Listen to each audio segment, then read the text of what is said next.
again. You wanna dose of this right now it's KDA. I'm a goddess with a blaze. 소리처럼 내 이름 잊지 못하게 loud loud loud loud. I could take it to the top. 절대 멈추지 못해. 내가 끝내주는 bag yeah yeah yeah. And when I start to talk that oh you know how to react. I'm a picture perfect face with that wild in my veins. You can hear it in my glow glow glow glow. So keep your eyes on me now. 무엇을 보든 좋아할 거야. 다 할 수 없는 대본. 나와 되길 원한 늘 확신해. We got it all in our hands now. So can you handle what we're all about? We're so tough. Let's get it, show you up. Can you feel the rush now? Ain't nobody bringing us down, down, down, down, down, down. They could try, but we gonna wear the crown. You could go another round, round, round, round, round, round, round. Wish you luck, but you're not bringing us down. Go hard, till we get it, we go hard. We so in it, we pop stars. Only winning, winning now. Ain't nobody bringing us down, down, down, down. You ready for this? Let's go. See, 언제든지 내 모습 매직 단 한 번에 내가 잡아 절대 기죽지 않지 펴펴 네가 뭘 알아 견딜 수 없어 원해도 원하는 게 얼굴에 보여 I'm troubling you running it I'm so cold When I move that way you gon' be so blown I'm the realest in the game Said I'm on fire with the blade You're about to hear my name ringing in your head like whoa So keep your eyes on me now 무엇을 보든 좋아할 거야 We're so tough Let's get it show you up Can you feel the rush now? Ain't nobody bringing us down, down, down, down, down, down. They could try, but we gonna wear the crown. You could go another round, round, round, round, round, round, round. Wish you luck, but you're not bringing us down. Go hard, till we get it, we go hard. We so in it, we pop stars. Only winning, winning now. Ain't nobody bringing us down, down, down, down.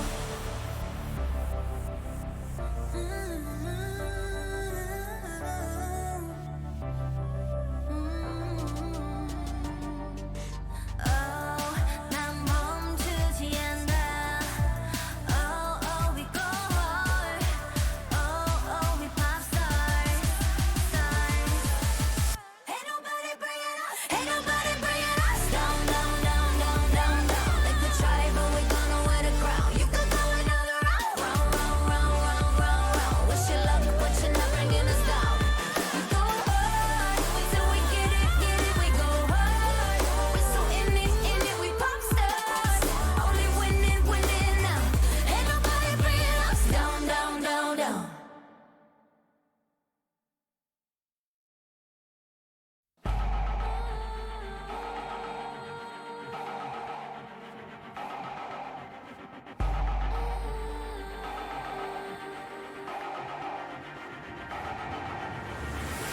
Do we fight to hold our heads up high and beat the drum to what we love?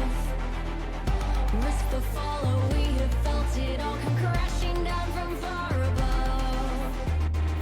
Stars are rising, countless worlds colliding. Only one will take it all. Can we bring to fall the giants? Can we make the final call? We are the ones to ignite the darkened skies. The champions of the world that we defy. A soul ray of the few who rise up high. And we all fight at the last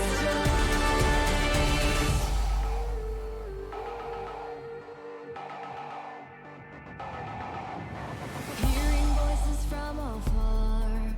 Join the madness when the curtain falls. Risk it all, hold nothing back. Seize the day, we must attack. Stars are rising, countless worlds colliding. Only one will take it all. Can we bring to fall the giants? Can we make the final call? We are the ones to ignite the darkened skies. The champions of the world that we defy.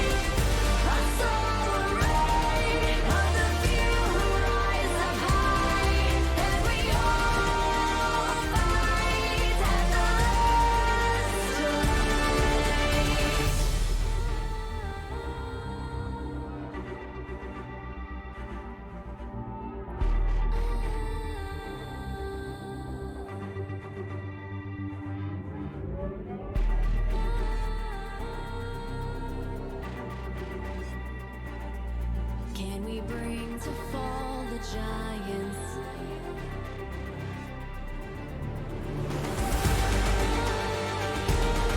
Can we bring to fall the giants? Can we bring to fall the giants? Can we bring to fall the giants?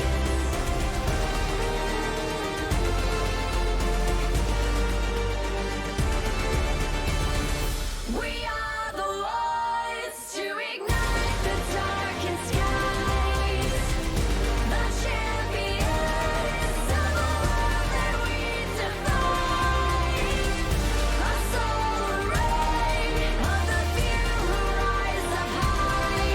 And we all fight at the last light.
All right, Titan Esports, welcome back for another week of Divinity action here on the Rift.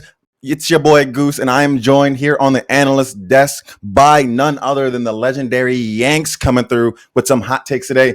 We are going to be watching TD Aftermath versus Dorado Gaming Chi. That is Chi, not Chi. As some might think, it is the Greek alphabet letter. It's going to be TD Aftermath coming in at 3-1, as well as DGC coming in at 3-1. Both teams fighting for a place at the top of the ladder, at the top of the power rankings this week. We are in for a show tonight because both teams are they're really good. That's what I'm going to say. They're really good teams. They're both really good teams. We're likely in for a highly competitive match here, Yanks. Yanks, how are we feeling tonight? I'm feeling saucy tonight. Both teams 3-1. I'm telling everybody this is going to be a banger of a series. If you are not watching, you better be. If you're at home just sitting down playing some PlayStation, you need to be popping this on stream real quick, because right now we have a chance for there to be a big shakeup in the league, and I'm excited for it. I'm not going to lie. I've been looking forward to this after the interview with Solace this past week, and I'm on the edge of my seat already just talking about it.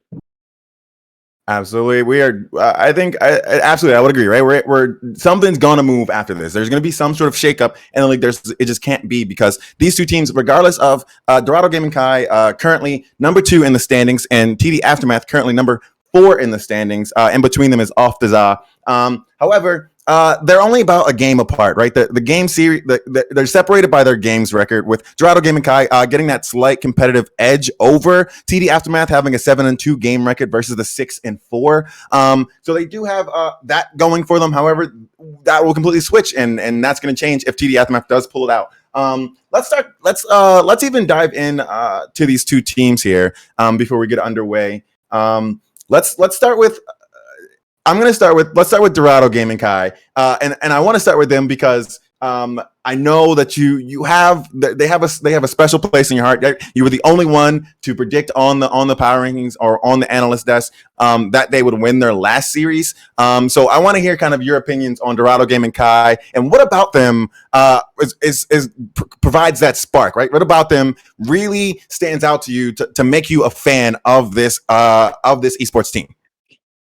I really want to start with the jungler. Being a jungler main myself, I don't think they get enough love, but I really think Gumbers, she has like this champ pool that really excites me, other than the Mordekaiser. I really want to see her on like the Dianas and the Zax, just enabling her carry mid laner. Just transition quickly. Look at that. Efron is on paper, and I talked to Solace in the interview. On paper, the dude's a god. He's got such good stats in solo queue and in flex, and I want to see that transition into competitive team play, where you're talking more in comms and you're able to transition into the rifts and the dragons and the actual more competitive aspect. And I don't know if we're seeing that, but I really want to. I want to see the picks on Efron, excuse me, the Yasuo, the Yone. I mean, we're talking about these huge carry potential champions, and that's why I can't wait to see it. Put Gumbers on an enabler. Put her on somebody that's going to set up Efron, that's going to get those ganks at the bottom lane. We're seeing a lot of shift in the meta, and I really hope that Coach Chelsea is like paying attention and able to switch her team into that. But DOG's got a special spot in my heart. I'm not going to lie. The game taken off of BDE early in the season, and that big upset last week, in my opinion, they're the real ones.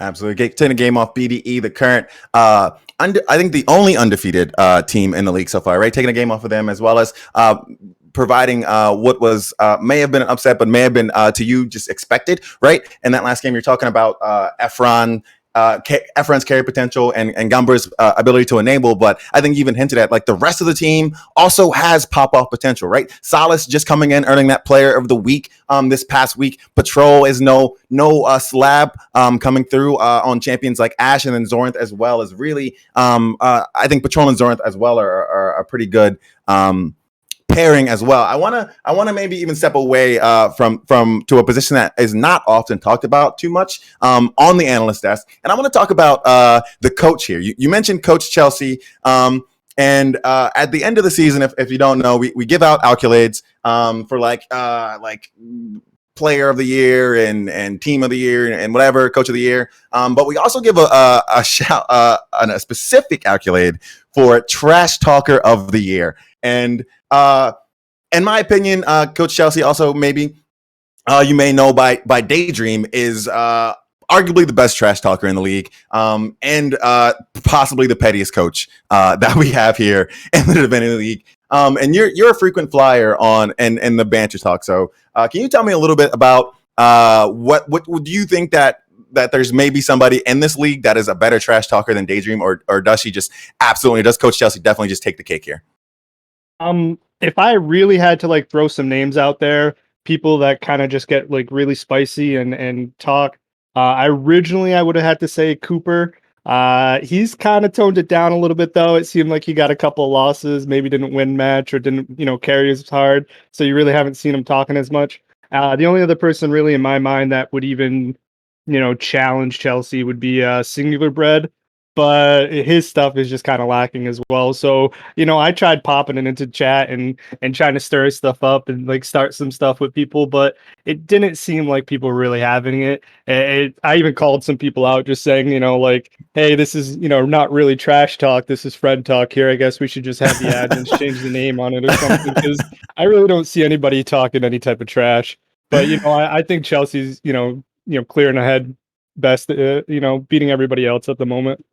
Absolutely. It seems as if what you're saying is that not many folks would make it into the salty spittoon here, and maybe we got a few bubble blowing babies or goofy goobers going on in Divinity.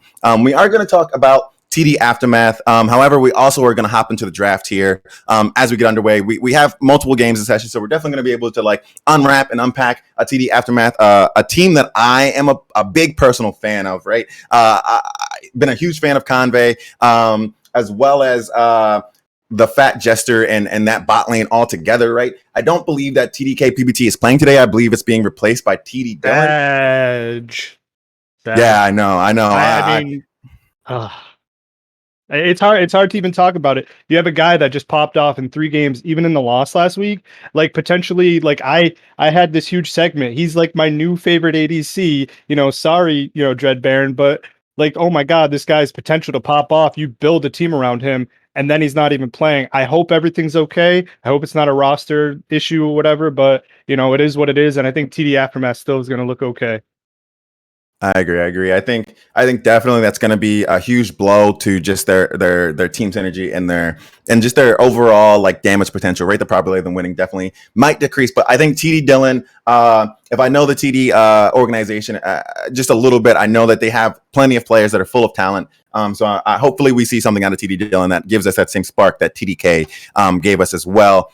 Before we get into the banter, I just want to run down quickly to let everybody know who is actually playing in this game and where they're going. It's going to be Ikazuchi for the side of TD Aftermath. It's going to be Ikazuchi in that top lane, Convey coming in at jungle, and Furnace is going to be that mid lane. TD Dillon is going to be the ADC for TD Aftermath, and then the Fat Jester is coming in as support. For the side of Dorado Gaming Chi, it's going to be Solace in that top lane again, that former player of the week. Gumber is coming in the jungle, Efron in the mid lane, and then rounding out for their bot lane is going to be Patrol and Zorinth. For the side of TD Aftermath, as bans go, we see Diana, Ashe, and Seraphine going away. Definitely that Diana in terms of that Gumbers.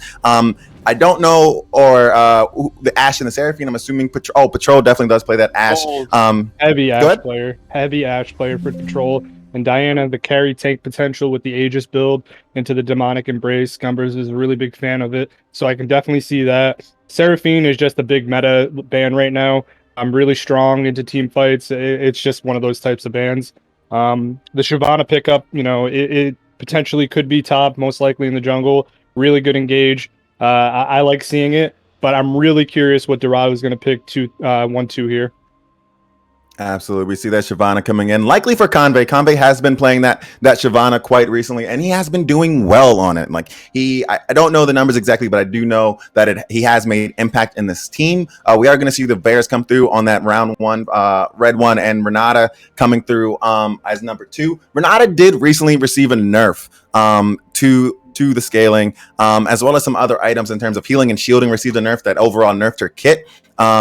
And I guess that's even gonna let's segue into that a little bit. Let's maybe as we talk about this draft phase, I think we are playing on a new patch, I believe, and a lot of big changes have come through in terms of objectives and the durability, and I think, and also like just specific champions, right? One of those being Cinderhawk was recently nerfed a little bit, or what is it? Bomby Cinder. The Bomby Cinder items have been nerfed a little bit, so that those hybrid builds that we've seen coming out from the likes of like Shyvana and Diana are going to be a little less so impactful, right? They what they did was they got rid of the early game bonus health, and they up the ratios for health scaling. So like it's really going to benefit champions that continue to build health items. And some of these champions like the Shyvana, like the Diana, don't really go through and finish building with those. They go into damage as opposed to health. So we are going to see some changes there as we see the Lysandra and the Samira come through for TD Aftermath. And then that last pick for Dorado Gaming Chi is going to come through for Cassiopeia, likely for Efron there. In terms of bans, we have Aatrox and good. The big thing I want you to take away from the comment that you just made, though, is Dragon.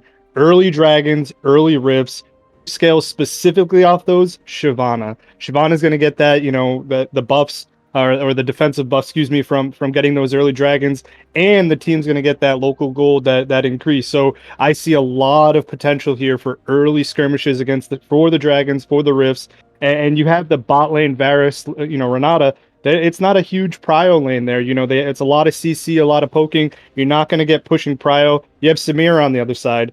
It's going to be one of those things where Samira's going to push in. They're going to go get those early drags with the prio. So you think that TD Aftermath a little bit with Samira, Lysandra, and Shyvana have a bit more of that early game prio to kind of secure some of these dragons that have, again, they do more now. They've been buffed.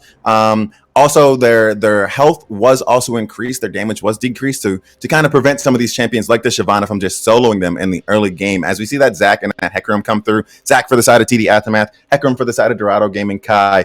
As these compositions, right, start to formulate, you see the Shyvana, Lysandra, Samira, and Zac for TD Aftermath. Let's even just focus on one at a time. For TD Aftermath, you see their composition coming through. We have Belvath. There's 3 essential jungles on this team right now. What do you think is kind of going to be the overall like goal or like mentality going into this game for TD Aftermath? TD Aftermath is looking to get the scale and get the ganks. The Zac's going to be the support, the Belvath in the jungle, Shyvana's going to be top lane. It looks like they're going to get that early prio bottom, like I said. Belvath really wants to grab Rifts, Heralds, obviously. It's one of her main things in her kit. I can see them pushing early, getting those dragons, getting the Rifts, probably focusing top lane, pushing that Shyvana against the Poppy. You got to get the Shyvana away from the Poppy lane. It's just going to be, one of those fights that you don't want to be into.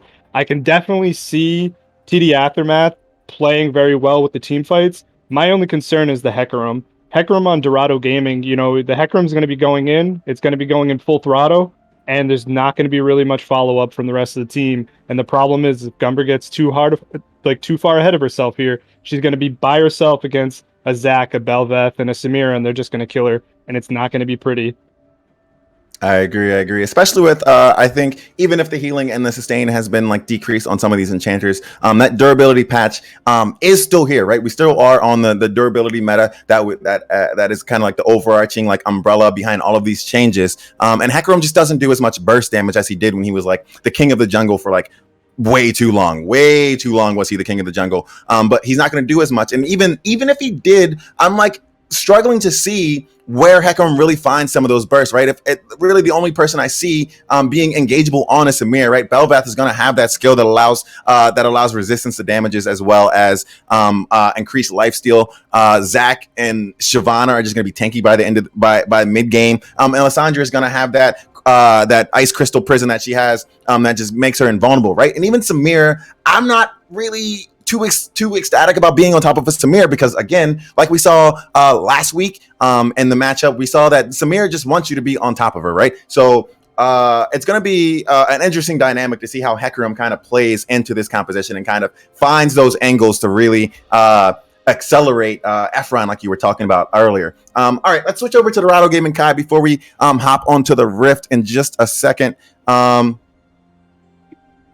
As we hop onto the Rift in just a second, we have that Varus coming through and Renata Glass coming through. Varus did just receive that buff. Cassiopeia likely in the mid lane. And we're going to see the Hecarim and Poppy. Now, I will say, like, there's a possibility that Hecarim is top lane because Poppy is currently just a jungle titan right now.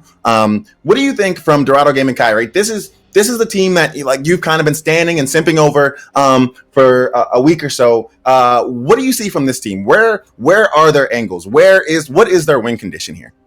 I mean, their win condition is definitely Cassiopeia. You aren't going to have this scaling Varus that's going to be like doing as much damage as these other hyper carries. Their bot lane is all utility, in my opinion. You know, you can't dive them, so you're not going to get ahead through them.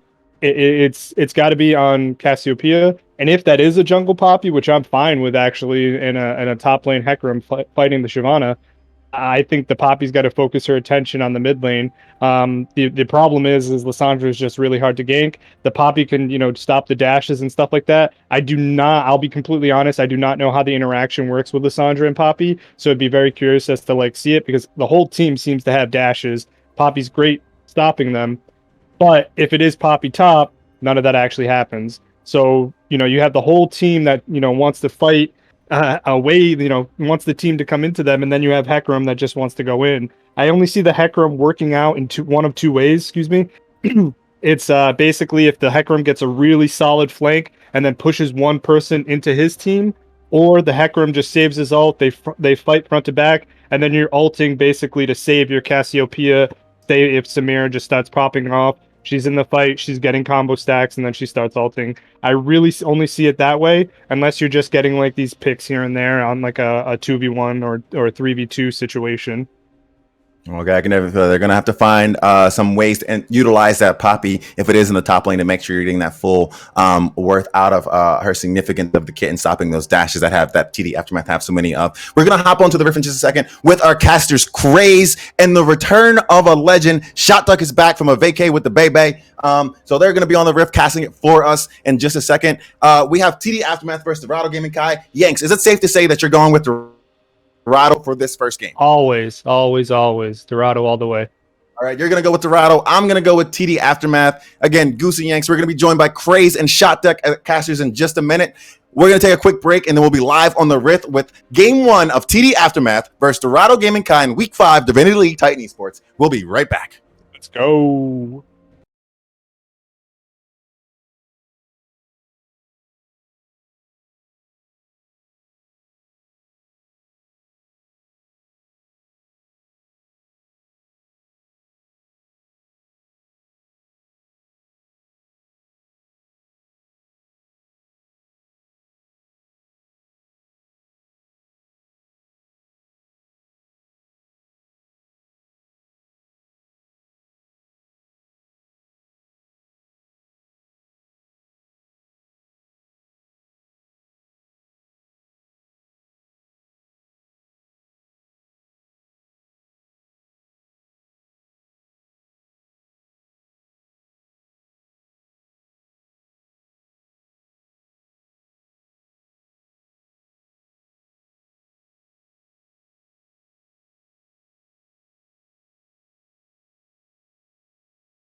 Hello and welcome back to Summoner's Rift and welcome back to some Divinity League action. On the blue side, we have... Shatak, who do we have? We've got TD Aftermath on blue with a really wild team comp, just with champions and where they went versus Dorado Gaming Chi. They are not the Chicago branch of Dorado Gaming. They are the Greek despite branch. what we thought. Yes. As in Chi Omega, my favorite sorority. Okay, so we have Belveth top in my League of Legends game. Yes. Poppy. God, I love the Poppy pick here. I can't imagine that that's playable. I don't. Okay, so I don't know. Like, I tried out Belveth top just to look at it, and like, you do no damage. You do no damage. You don't deal damage. Also, your E gets absolutely cucked by minions. Yep. Yeah. When you don't have just the single target that you're hitting and lifestealing off of, the minions. Yeah, because it goes off the just don't have a lowest good target. time. It goes off the lowest target in general. So, like, if the minion is just lower HP than your opponent, you're not hitting your opponent with 3E. We'll have to see. I mean, Poppy's kind of getting space collided on, actually. I don't know if that's the trade we opt into, but nonetheless. Soulless just looked like they had no idea what Belveth did. What the hell? This champion just dashed around me 4 times. Okay, once level 3 comes, I'm pretty sure it's alright, but there's already a flash forward from Lissandra support. Okay. That was kind of based. Yeah, we've got some aggression in bot lane. Dylan, I guess, didn't like hearing that they're the second best AD carry on this Aftermath team. No, not at all. Ooh, there we go. There's the Poppy interaction. I mean, like, Belveth can do nothing if she walks into that W. Gets grounded. That feels so awful. And yeah, level 1 trade. Poppy will have just the most incredible gank setup ever. Yeah. Yeah, that level 1 trade is really where Belveth peaks in the matchup, I feel like, because that's where she had the free dashes, and Poppy took Q instead of W, which makes full sense. No one in their right mind would take W level 1 on Poppy. But, like, yeah, now that she has multiple buttons she could press, like, what do you do? But that's just top lane. I'm kind of digging the bottom mid as well. It's kind of crazy. Yeah. Trying to get a little bit too crazy in this top side and bottom side here. Dylan has to flash. That Renata damage was coming in big money with the auto attacks. Still got hit by the Varus passive too. Lucky that the Paris passive didn't do enough to kill. Uh-oh, mid lane though, but last clean shot is not going to land. That's right, the grounding too. The draft against Zac is really good here. Just with the multiple effects to shut down the slingshot. Well, and also, like, Zac has a really hard time jumping into Cass in general, because if he jumps forward, Cass could literally just R him on the spot, mid-jump, put grounding on top of him during the stun, and he probably dies.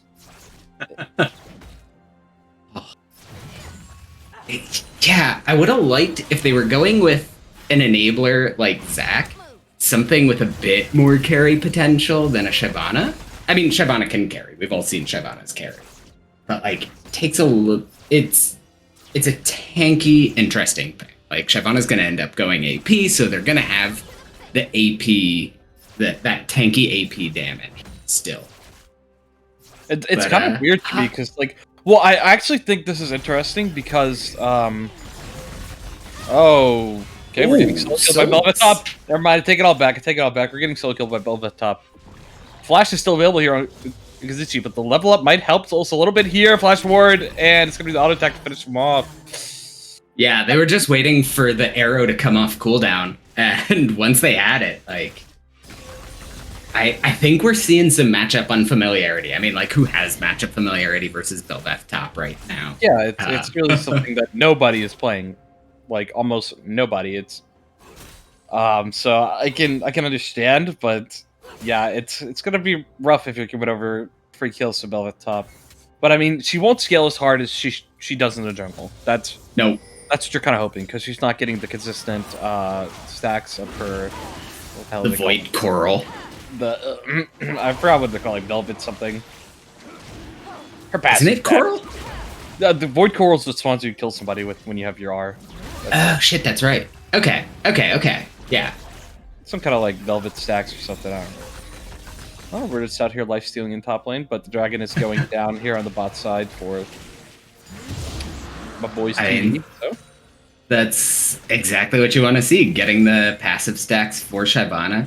I suspect we're gonna see TD put some pressure in top because they want you want the Rift Herald passive, the minion spawn, the super wave push with Bel'Veth. The one wave incident.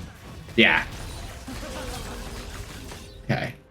Poppy interestingly went Sheen. Yeah, probably going for Sunder, I would assume.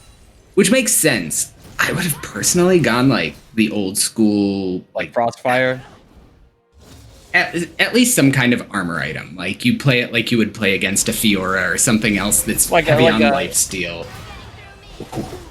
Yep. And here is the gank, and Bel'Veth has absolutely no escape options and no flash, so just gonna go down. Soul's gonna pick up the kill for himself in the mid lane, or is also a gank, but it's kind of getting turned around, and Petrifying Gaze being used there, stopping them right in their tracks.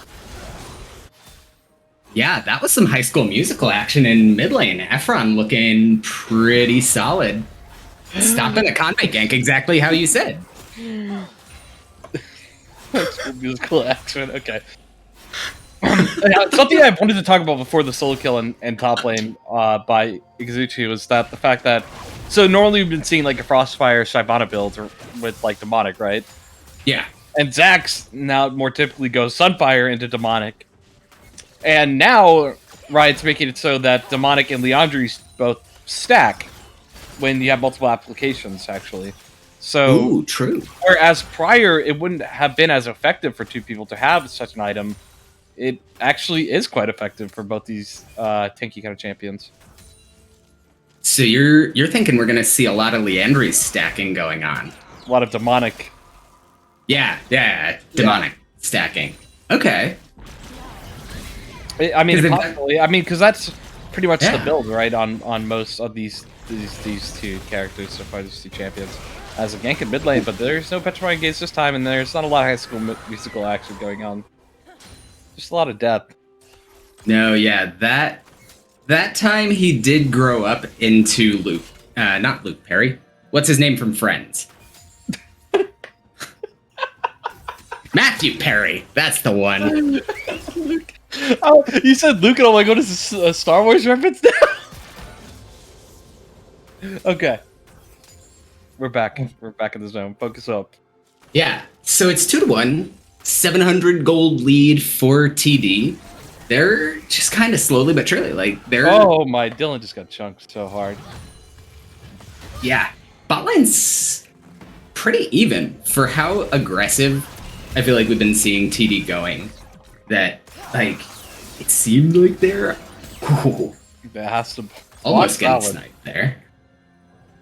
Yeah, TD is trying to play aggressive, but they're losing out on these trades. Patrol is just putting out a ton of Varus damage. I mean, Jester goes in, but TD Dylan can't even follow up here. Jester uses the ult and everything. They even commit a TP down bottom side just to ward off potential dive from the bot lane here. I mean, that seems like just a misplay from Jester there. Yeah, and a massive cooldown expended as a result. Inferno losing... Uh-oh, tough side, but... Oh, God. Solus blocks the last slingshot, but still going to get dragged back in. Bel'Veth trying to pull out the damage, trying to find himself some safety, flashes away, trying to see kite back to his teammates. Petrifying Gaze is going to stop the Zaki. He's grounded, he can't jump, and he's going to go to the passive. And meanwhile, Bel'Veth to Iguzuchi is going to get picked off here finally, but now the mid lane action is back onto the top side. Here comes Inferno trying to clean up for his teammates. This dragon, this American dragon, doing a lot of damage.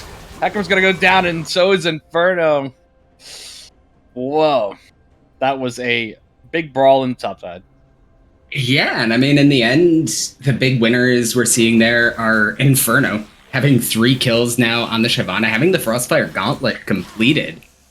And then Efron got 1 kill, 2 assists. Gumber's coming out. She's got 2 kills, 1 assist.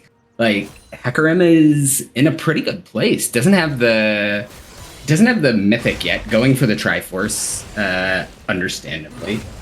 And so really, of all the power spikes we're seeing on the Rift, it's Shyvana with this first mythic that is gonna start hurting. Like, we're seeing the roams already happening. The river control coming out of TD has been strong. It got them that first dragon. Now the second one is spawned. Convey's already down there, ready to push out bot lane and go for the setup there. Do you think we're going to see another fight, or does Dorado just back off of this? And I don't feel like playing for scaling suits them at all here. I mean, so TD has a quite massive tank line starting to form already, and it's going to be pretty rough for anyone on the side of Dorado to take down one of these tanks. Besides Efron, the Cassiopeia is obviously really good tank killer. I'm not sure the strength on the on-hit Varus. I have no idea. Crit Varus, don't know the strength of it. Haven't seen it in so long. Okay, Solus is just popping off on topside. Almost solo killing Kazushi, but Jester's down here. Let's see what's going to get flashed away from, though.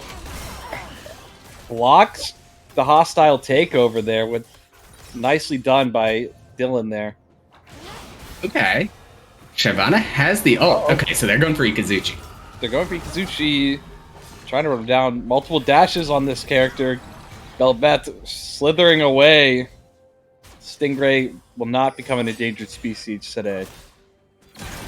I feel like Hecarim with Ghost gets that kill.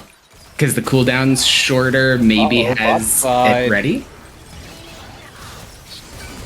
Dylan pops the Inferno Trigger, but not deep enough to get the damage off, and it's both bot lanes sitting up pretty low. But Dylan has life still. He has some vamps after, so he's going to be able to heal up a little bit.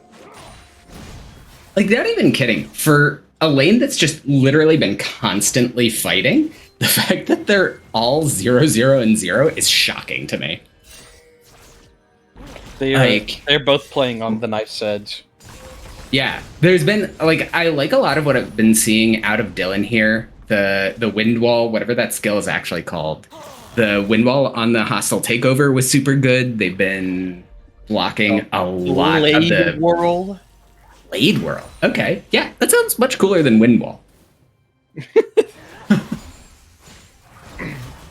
But, like, yeah, blocking a lot of the snipe attempts from patrol. Just generally playing it well, even though it seems like playing on a knife's edge, really playing with fire there. Which I didn't even notice until literally this moment that it's an Infernal Rift, so...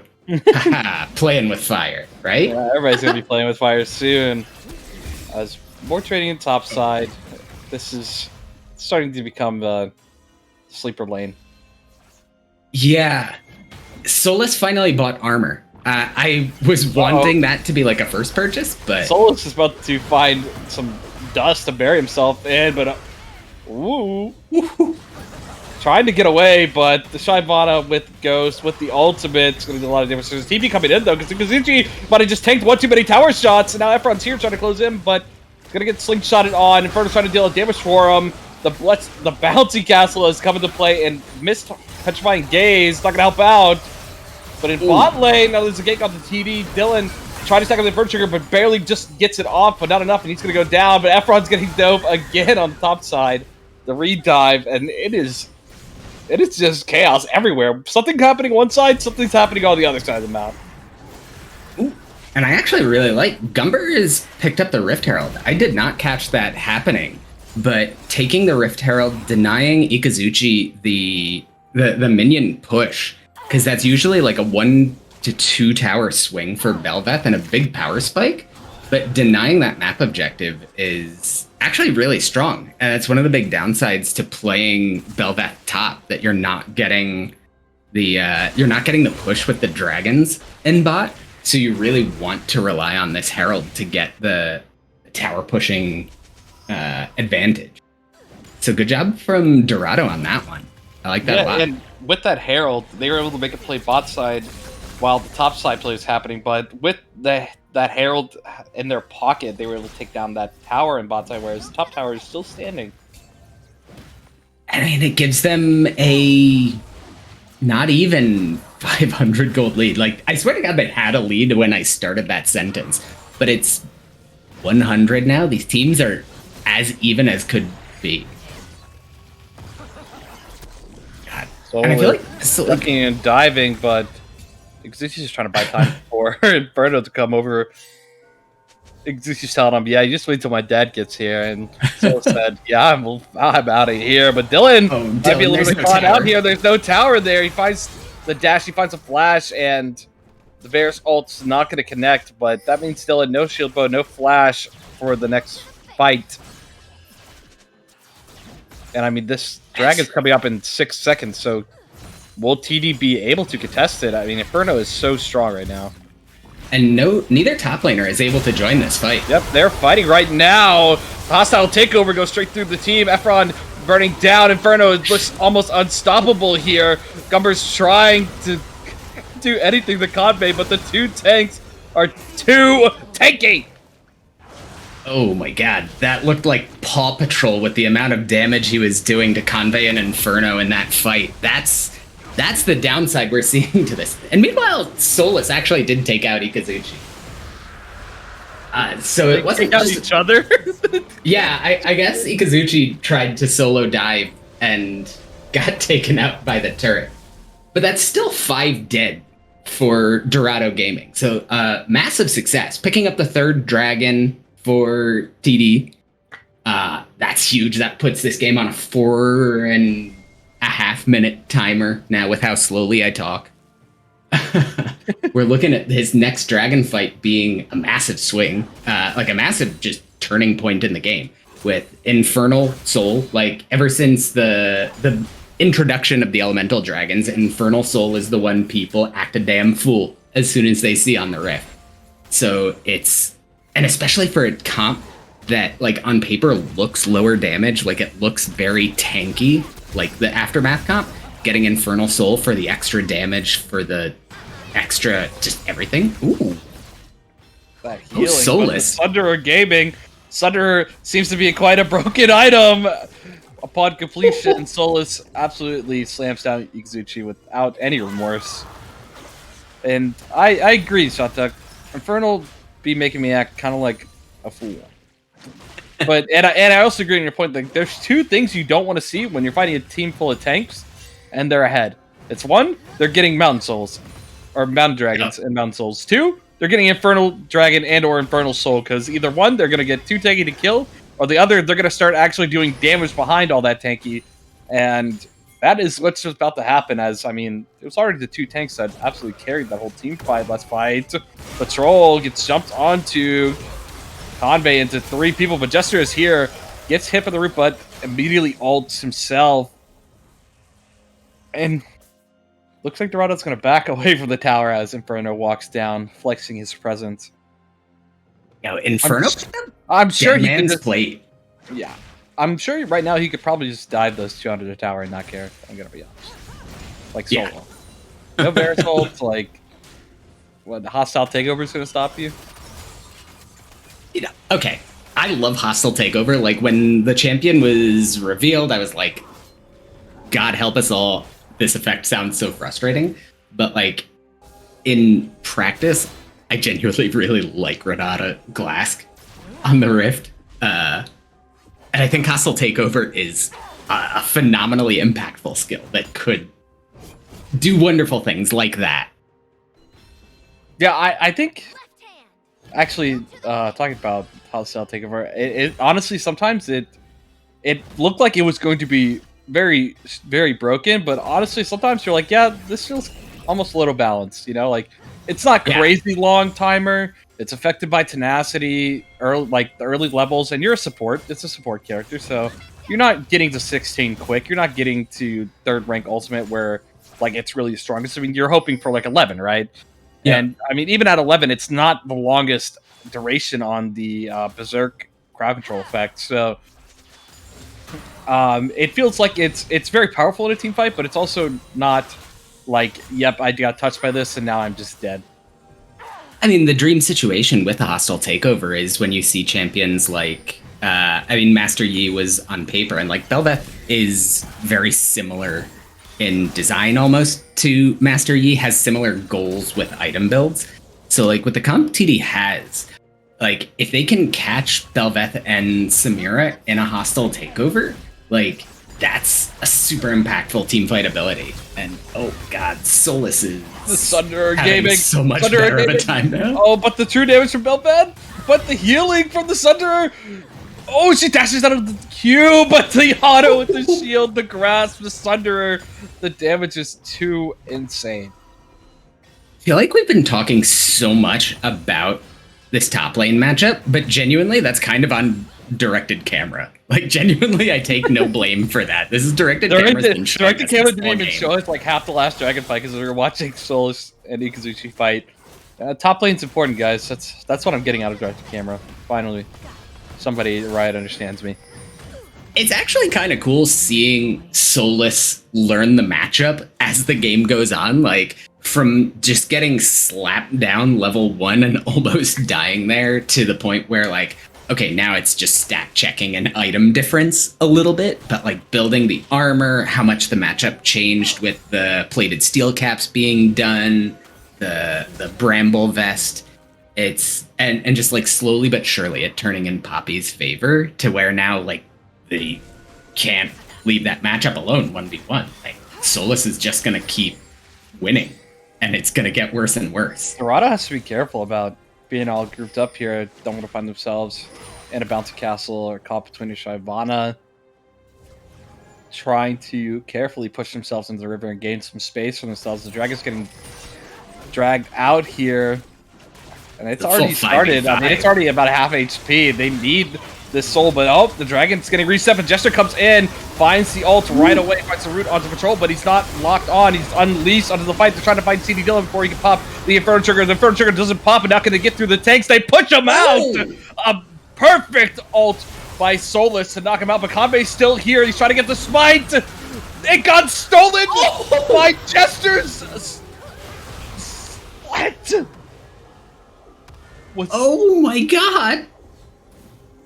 Was it the soul that killed it? Was it the passive of Lissandra that killed that dragon? Oh, I didn't even see what took it. I mean, that's the one Lissandra ability that actually does damage, so I'm guessing you're right. I mean, she was so far away from the fight, I don't know what happened. I don't know how Bad Jester just stole the soul for his team. I mean, Dorado won the fight, but what can they get off of it? The soul is forever. Yeah, that was like legitimately fantastic for Dorado. Dorado might have been biting off a little more. They get two trying to go for Kanbei. They didn't have the damage to instantly blow him up. Now Efron's a little bit in trouble. Bel'Veth Gaming coming through. Void Core going to spawn. Gumber's now running for his life away from Kanbei, trying to suck him back in, but nope, he gets out. Now eyes are on the worm. Bars. Yeah, now we've got a Baron angle. Whew. And oh god, Poppy has to go back. Solus doesn't have TP. No TP. They're starting to get right up right away, and they have the damage. And Bel'Veth does so much damage to Baron, even without like a Kraken Slayer. Like she's gonna infinitely stack up true damage on this thing. Every two autos, he's just dumping it out. But Kanbei is kind of low. He's like, don't want to see his passive get popped here. I think Zeus is going to go in, and so it's a hostile takeover, but there's not enough damage. The Baron is at 1,200, is at 700, he steals it! Gumber steals the Baron, his team has to get out. Don't fight! Solus! Wait, never mind! Can they win it? Solus is in the whole fight. Ikazuchi is zoned off. They're trying to provide it. He's trying to kite out Inferno, but he's not doing a lot of damage to Inferno. He was trying to kite. Solus pushes him away, but Ikazuchi now is trying to come here and clean up. Efron trying to get away to be the only member of Dorado to keep this stolen Baron. Ikazuchi's on the hunt, but can't find the scent, so he's going to back out. that was an insane Baron fight. It was so Yeah, the last like 5 minutes have been pure chaos. Okay, good on Gumpers. He has saved the game for now. Gee. She has saved the game for now by stealing the Baron.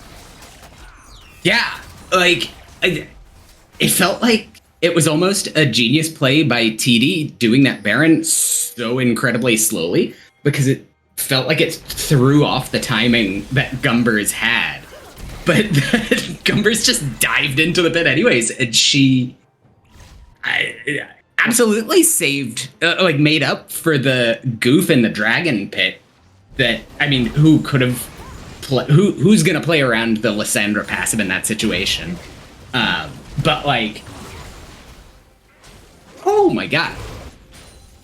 So like 4 for 4 kills on both sides, and thankfully Efron still has the Baron, so they can still push. They have a solid, siege squad with this Varus, this Cassiopeia. Like the Poppy can just sit in a side lane. They just need to be decisive with their calling in this moment, because they're kind of just hanging around mid. They don't have vision of a lot of people, and like Solus is off pushing in the bot lane. They shoved out top, and they gave up top outer to Inferno for absolutely free. And like, I was worried because Ikazuchi was a bit aimlessly wandering up towards top lane, like, hey, Inferno, I can take towers too, right? We're friends, right? But then got nothing out of it. So like, it's just like, there's a little bit of aimlessness on the map, and I kind of want to see that tightened up.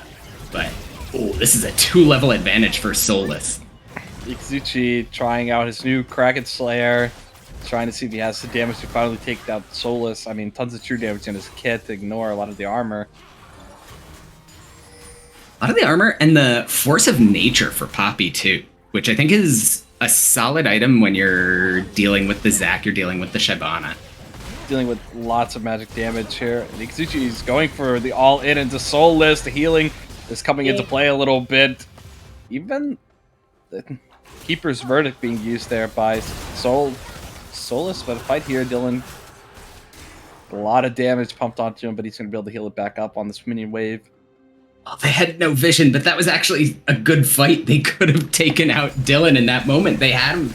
If Gumbers just committed the ult, with Elder spawning in 1 minute, they chose to play it safe and didn't go all in. I mean, there's also a chance I'm just bad, and my estimation of like the available damage and how quickly they could have bursted down the Samira is completely off. But like, I think they could have taken it, and that would have been the advantage they need going into this Elder fight, which like they desperately need to not be as much of a clusterfuck as the last two objectives. Like, there needs to be some calm, like rational game plan going into this.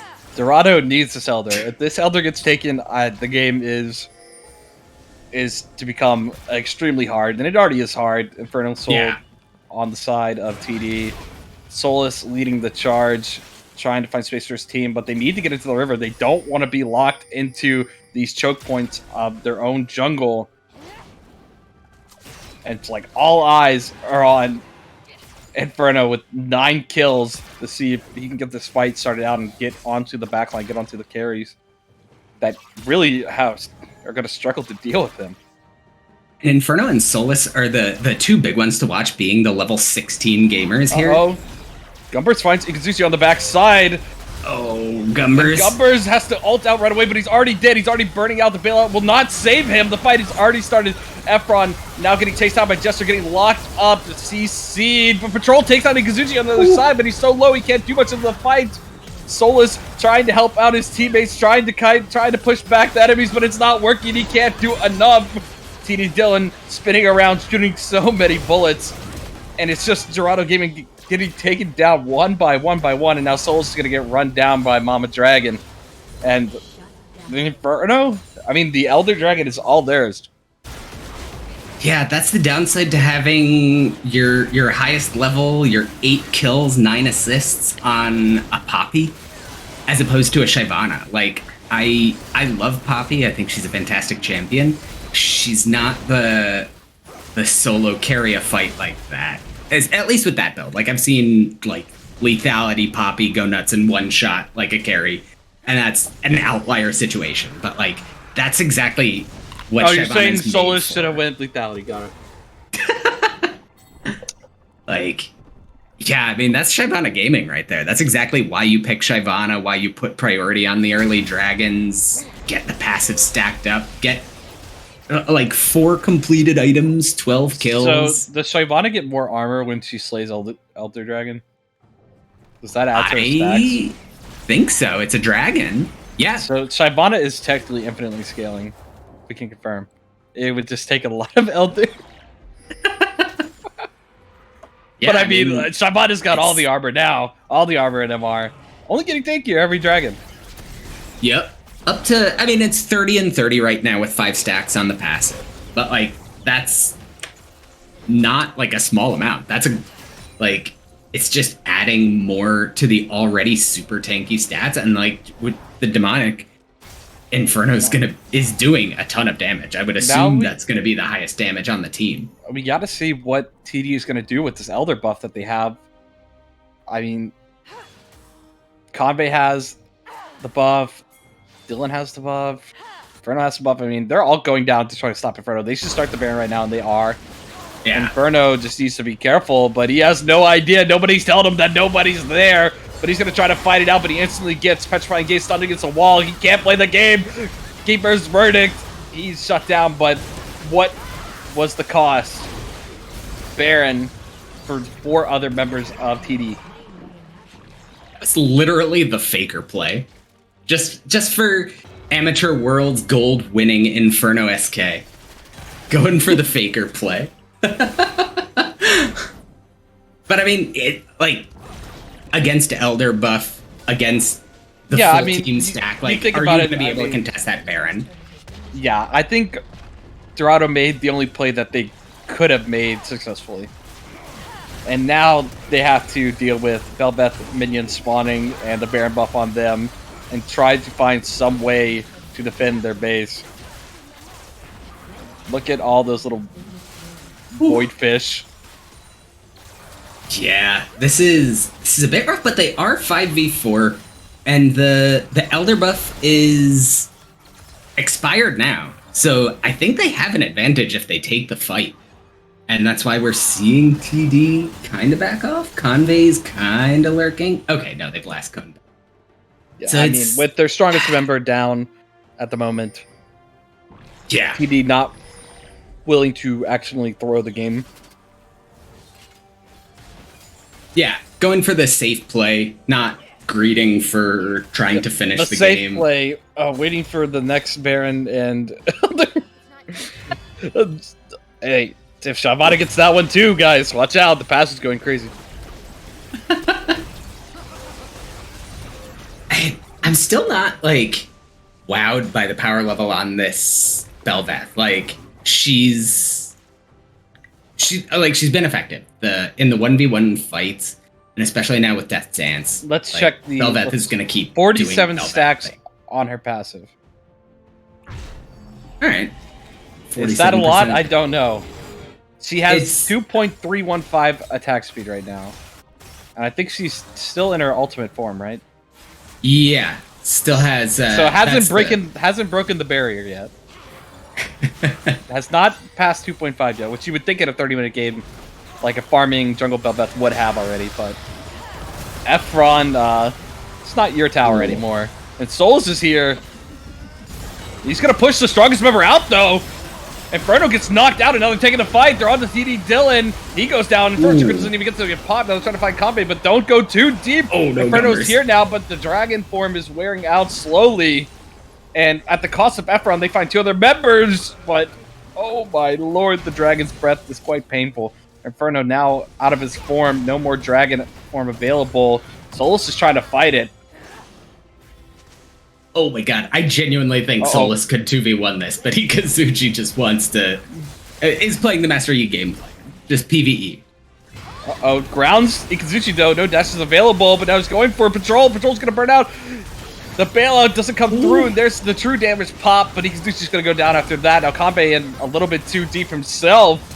Has to flash out, but he's still going to go down. He's going to pop to his passive. Inferno has his ultimate back up, but he's going to say, see you later, nerd, and leave Kanbei to die. This, okay, so you notice how TD, I said they were trying to go for the clean, and then they did anything that was not clean? And what a time, what a situation to goof in. Because now Convey is going to respawn like 1 second before the Elder Dragon spawns. And it puts them in just such an awful position going into this map objective that is like game deciding. The second Elder Dragon. Like, it's not going to be... Uh-oh, Solus is leading the charge. Ooh. He gets pushed out, but he gets the stun. But now, who's going to be able to get out? TD Dylan looking to try to find somewhere to get out to safety. But Inferno's here, and he's becoming a blender for himself. But the hostile takeover goes through straight into Inferno. Now he's killing his own teammates. And now the TP's coming in from Ikazuchi, but it might be a little bit too late. He's trying to find some damage from the team. Solus is taking up so much. He flashes out. This Stingray is going to go down. And now Kanbei's the only one left alive on his team, and he's just coming out of base. And they're gonna get a bounty from this Elder Dragon too. Oh my god. What an absolutely mental turn It's of going events. absolutely crazy right now. He single-handedly won that topside fight. He single-handedly just found the pick that got them Elder. If Dorado come back and win this game, MVP Solus. Oh yeah. I was genuinely really worried in that moment because the fight in the top lane was like Solus absolutely smurfed it by using the Poppy ult to knock Inferno out. And in that fight outside the Elder, the Poppy ult came out in order to just be like that knock up and stun on Dylan. So Inferno had the way into that fight, but like they still did the damage. Yeah, that hostile takeover came through and made Inferno blend his own teammate. Yeah. And so it's I mean, that's the bounties are gone. The Elder buff is on them. Now we've got... Dorado's gonna have Elder on... For this Baron? Yeah. It's 30 seconds. Elder buff on Cassiopeia, absolutely bonkers. And Elder buff is so good against tanks because 25% of your HP or whatever it is that you die from, that's a lot of HP for a tank that you're getting executed at. All right. Inferno is already at the Baron, but Inferno's the one with teleport. So there's no split push pressure going on. Ikazuchi can't show They're up. They're starting it right now. But they got to be careful. Convey's in bot. Convey is at base, They're not by contesting. the way. They're not contesting this at all. And I mean, can they even? I mean, with Elder, it's really scary. I mean, you die there, you lose the game right away. But now the tables have turned, and it is Dorado Gaming with the world buffs, straight out World of Warcraft. They've collected them all, and they are coming back to try to win this game with Zero Dragon Elder and their first Baron. Zero Dragon's second Elder. That's a thing, right? That the extra big objectives have more effect? Or did I completely make that up? I have no idea. About to find out when they come to take this base. I mean, they're pushing pretty hard. The cannon minions They're running smacking out of away. Minions. Okay, there's The another wave has come back. I mean, here's the thing. I mean, they're going for the whole enchilada. They have not pushed out any other ways. They find a pick. The chains. That's one down. TD Dylan already taken down. Kanbei's trying to get in, but the hostile takeover's already on to Inferno.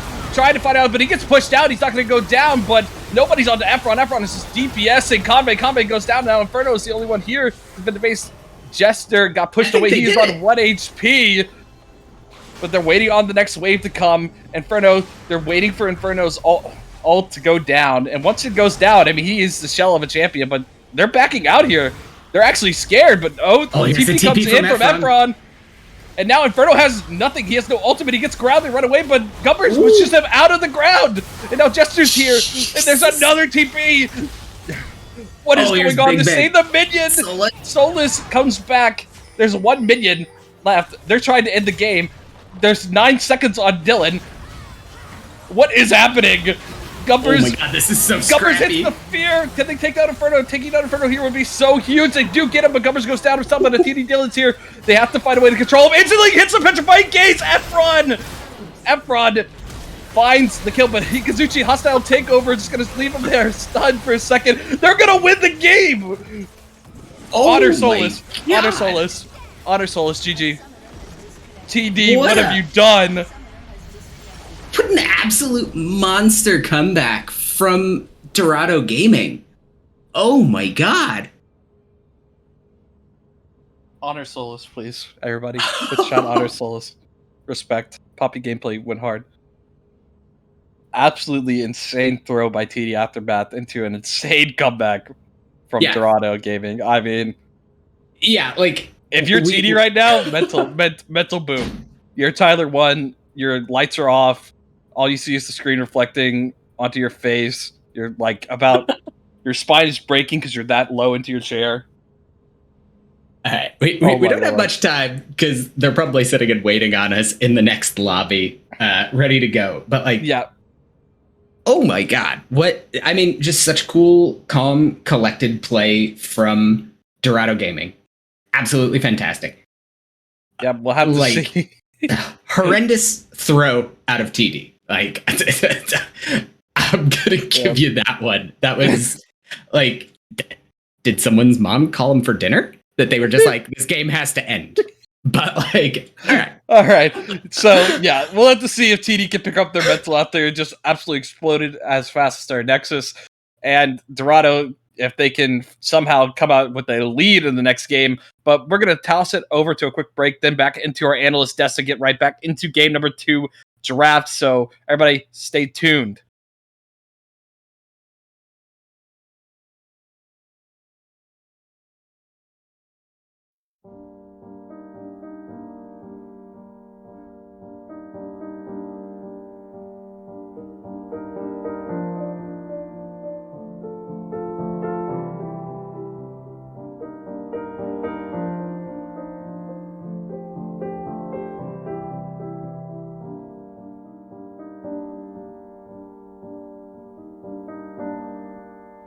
Every child in Valorant has heard the tale before about the cursed mommy boy who felt his heart no more. So sad and lorn, the helpless lad, Amumu was his name.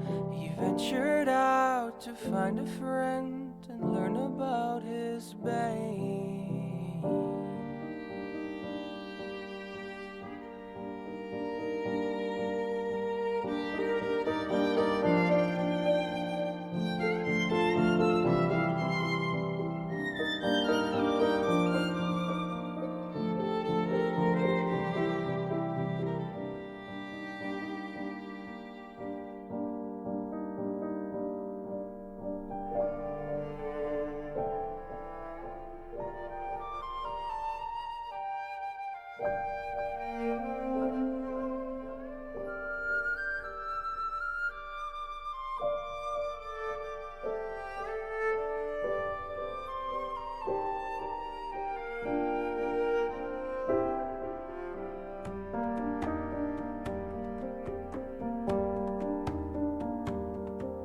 For many years, young Amumu traveled through the lands, determined to make friends if only they would understand. But even when Amumu stood upon the ledge of home, his hope would disappoint him and he would remain alone. But then the curse began to whisper in his ear and would confirm what was Amumu's biggest fear. It pledged that never shall someone become his friend. It pledged that he shall be alone until his end. But sorrow and despair became too much to bear.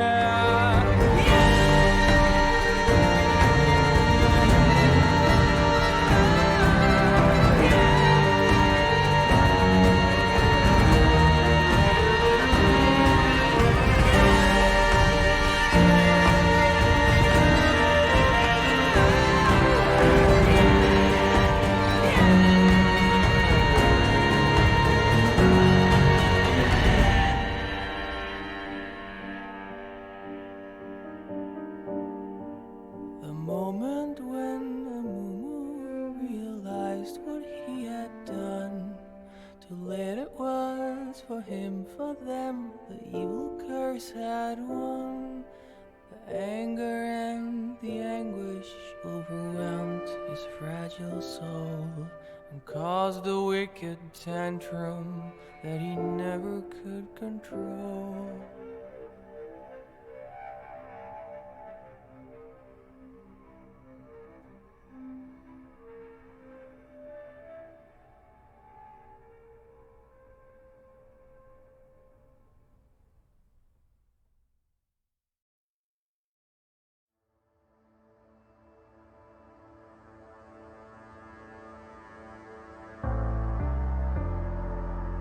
The night beckons while you dream.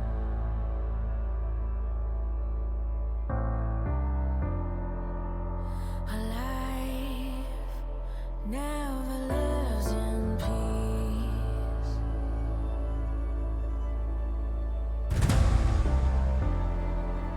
As you stand upon the edge, woven by a single thread,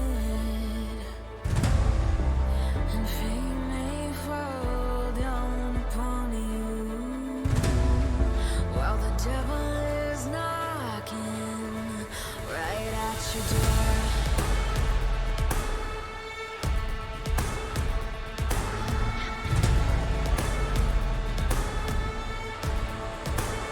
So while you restless, each night you hear the drums of war.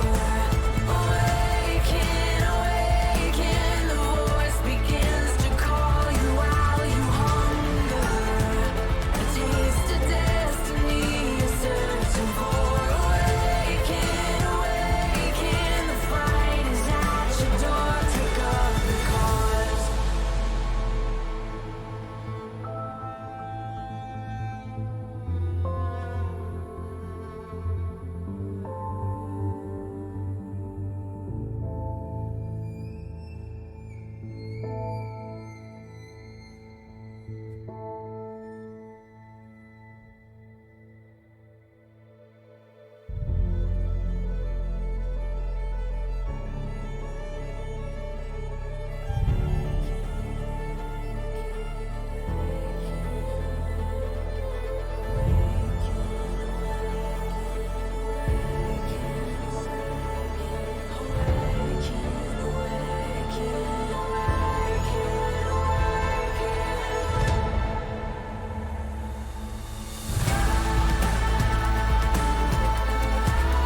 As you stand upon the edge, hanging in the balance, and flame may fall down upon you, while the devil is knocking. So while you restless, each night you hear the drums and war. Awaken, awaken, the voice begins to call you while you hunger. A taste of destiny you're searching for. Awaken, awaken, awaken.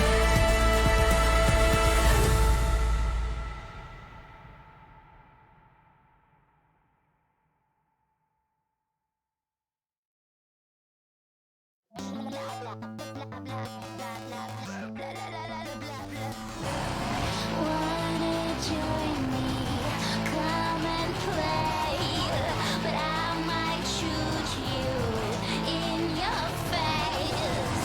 Bombs and bullets will do the trick. What we need here is a little bit of panic. Do you ever wanna catch me? Right now I'm feeling ignored.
All right, welcome back to the analyst desk here at Titan Esports. After we just watched a incredible finish to a game, I think it was a little slow where it might have been one-sided in the beginning, but an incredible finish to the game between TD Aftermath and Dorado Gaming Chi, as Dorado Gaming Chi come out on top in this best of 3 series for game 1 with a pretty impressive comeback. I would argue to say off the back of Solace and some incredible team play in those later game fights. Yanks. Uh, I want to talk about TD Aftermath to start here. And I'm a TD Aftermath fan, but I'm struggling right now, Yanks. Not after that game one, man.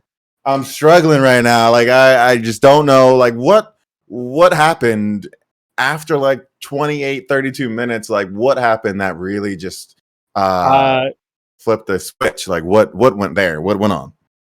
They forgot that Poppy existed as a champion that's unkillable. They forgot how to smite Baron. They forgot how to team fight. They didn't realize that Renata just completely destroys, team fight, situations. I just there's a lot of things to pick and choose out of that. I think first you got to start with just the weird, odd situation of where you're putting your champions in draft. I was so in shock, I'm not gonna lie. I was flaming the wrong coach in Twitch chat because of it. I was just so in shock. And I was telling you Oh on yeah, the I did see side, that. I was telling you on the side, like, what's happening to my team? And I'm like, oh my God, thank God it wasn't Dog that did this. I was in complete shock that I'm seeing a Belveth top, seeing a Lissandra support. Like, I think that they tried, like you had said, on the side, the surprise factor. Like, let's show them, let's see what's going on. I mean, Belveth gets the first blood, and we're like, oh, this is how this is gonna go. And Solace and team said, nah, not today, my friend, not today.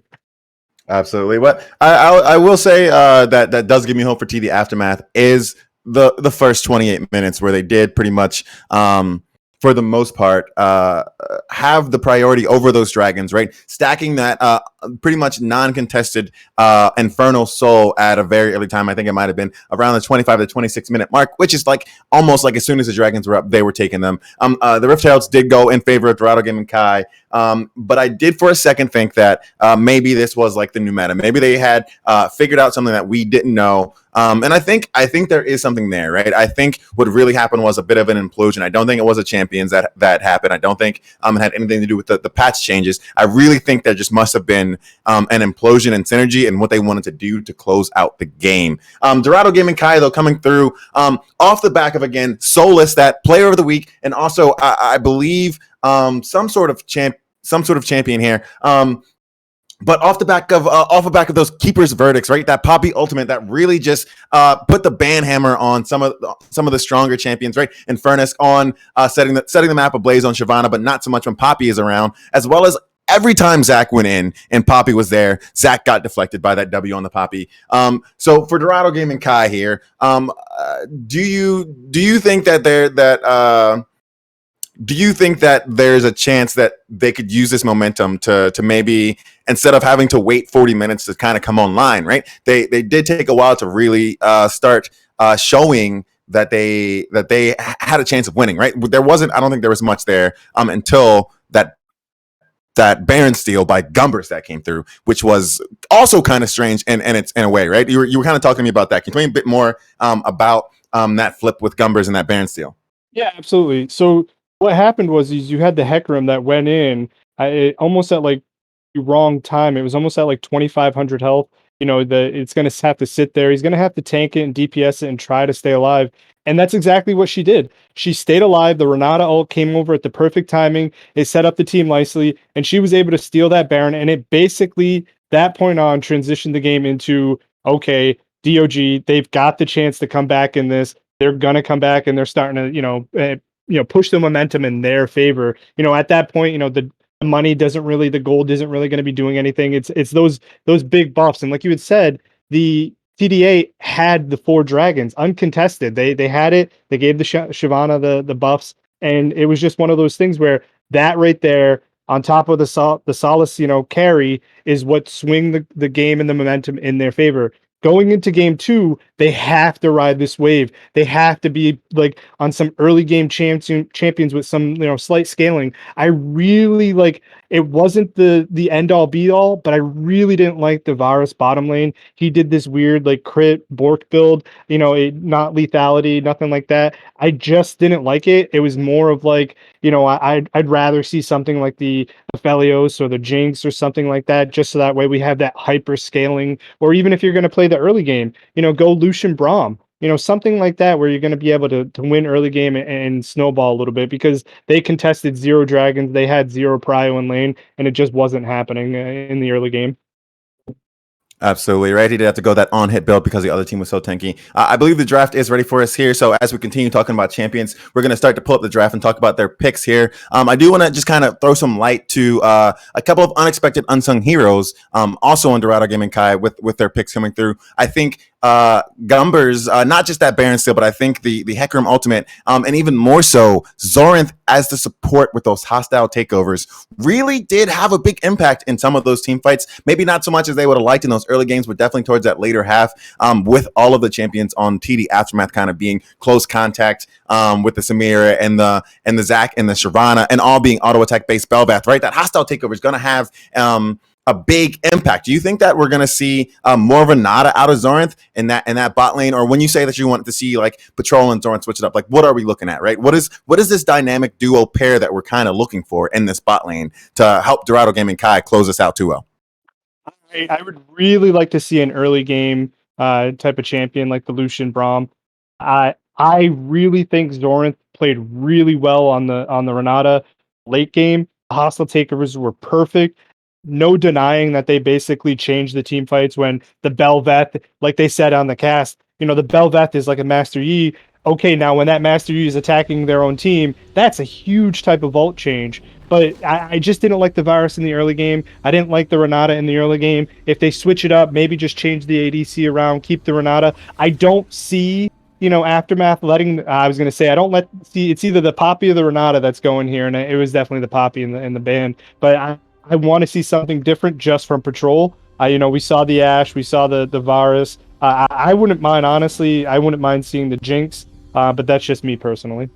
Absolutely. For the bands coming through for the side of Dorado Gaming Chi is going to be Zeri, Lily, and Van band away. And TD Aftermath taking away Poppy, of course, from Dorado Gaming Chi, who have a huge impact with Salas. Salas also having a huge impact with Poppy in the previous weeks. That Diana for Gumbers is going to go away, and Seraphine is also not going to be playable due to a ban from TD Aftermath. We're going to see the Ornn come through on the side of Dorado Gaming Chi, and Kane come through for the side of TD Aftermath. But again, like you mentioned, Patrol's Ashe is up right now. Patrol's Ashe did not get banned away. They could grab it right here, and we might see a bit of an impact there as opposed to that Varus that you said that you wouldn't like to see again. And the Renata is up, so the Ashe Renata gives them a ton of range as well as a bit of utility. And we're going to see that like there it is. The Ashe is going to come through for Dorado Gaming Chi. And I'm gonna quickly just segue because I can't seem to think without mentioning this one thing, right? Ikazuchi is going to be probably on that Cho'Gath, but here's the thing, right? What if his name is actually Ikazukai?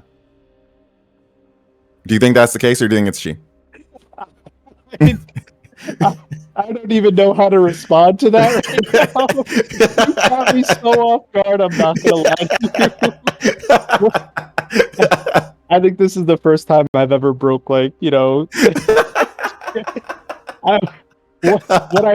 I'm not going to respond to that. What I'm going to respond to is this pick of Ashe Renata. So Ashe Renata, I'm not insanely okay with I want to see something different in the jungle here. So you've picked Ashe, you've picked Ornn, you have your engage, okay? But you don't really have damage at the moment. So right now you have to put Ephron on the Yasuo or the Yone or some sort of AP carry. It's got to be something aggressive. It's got to be something that goes in and deals damage.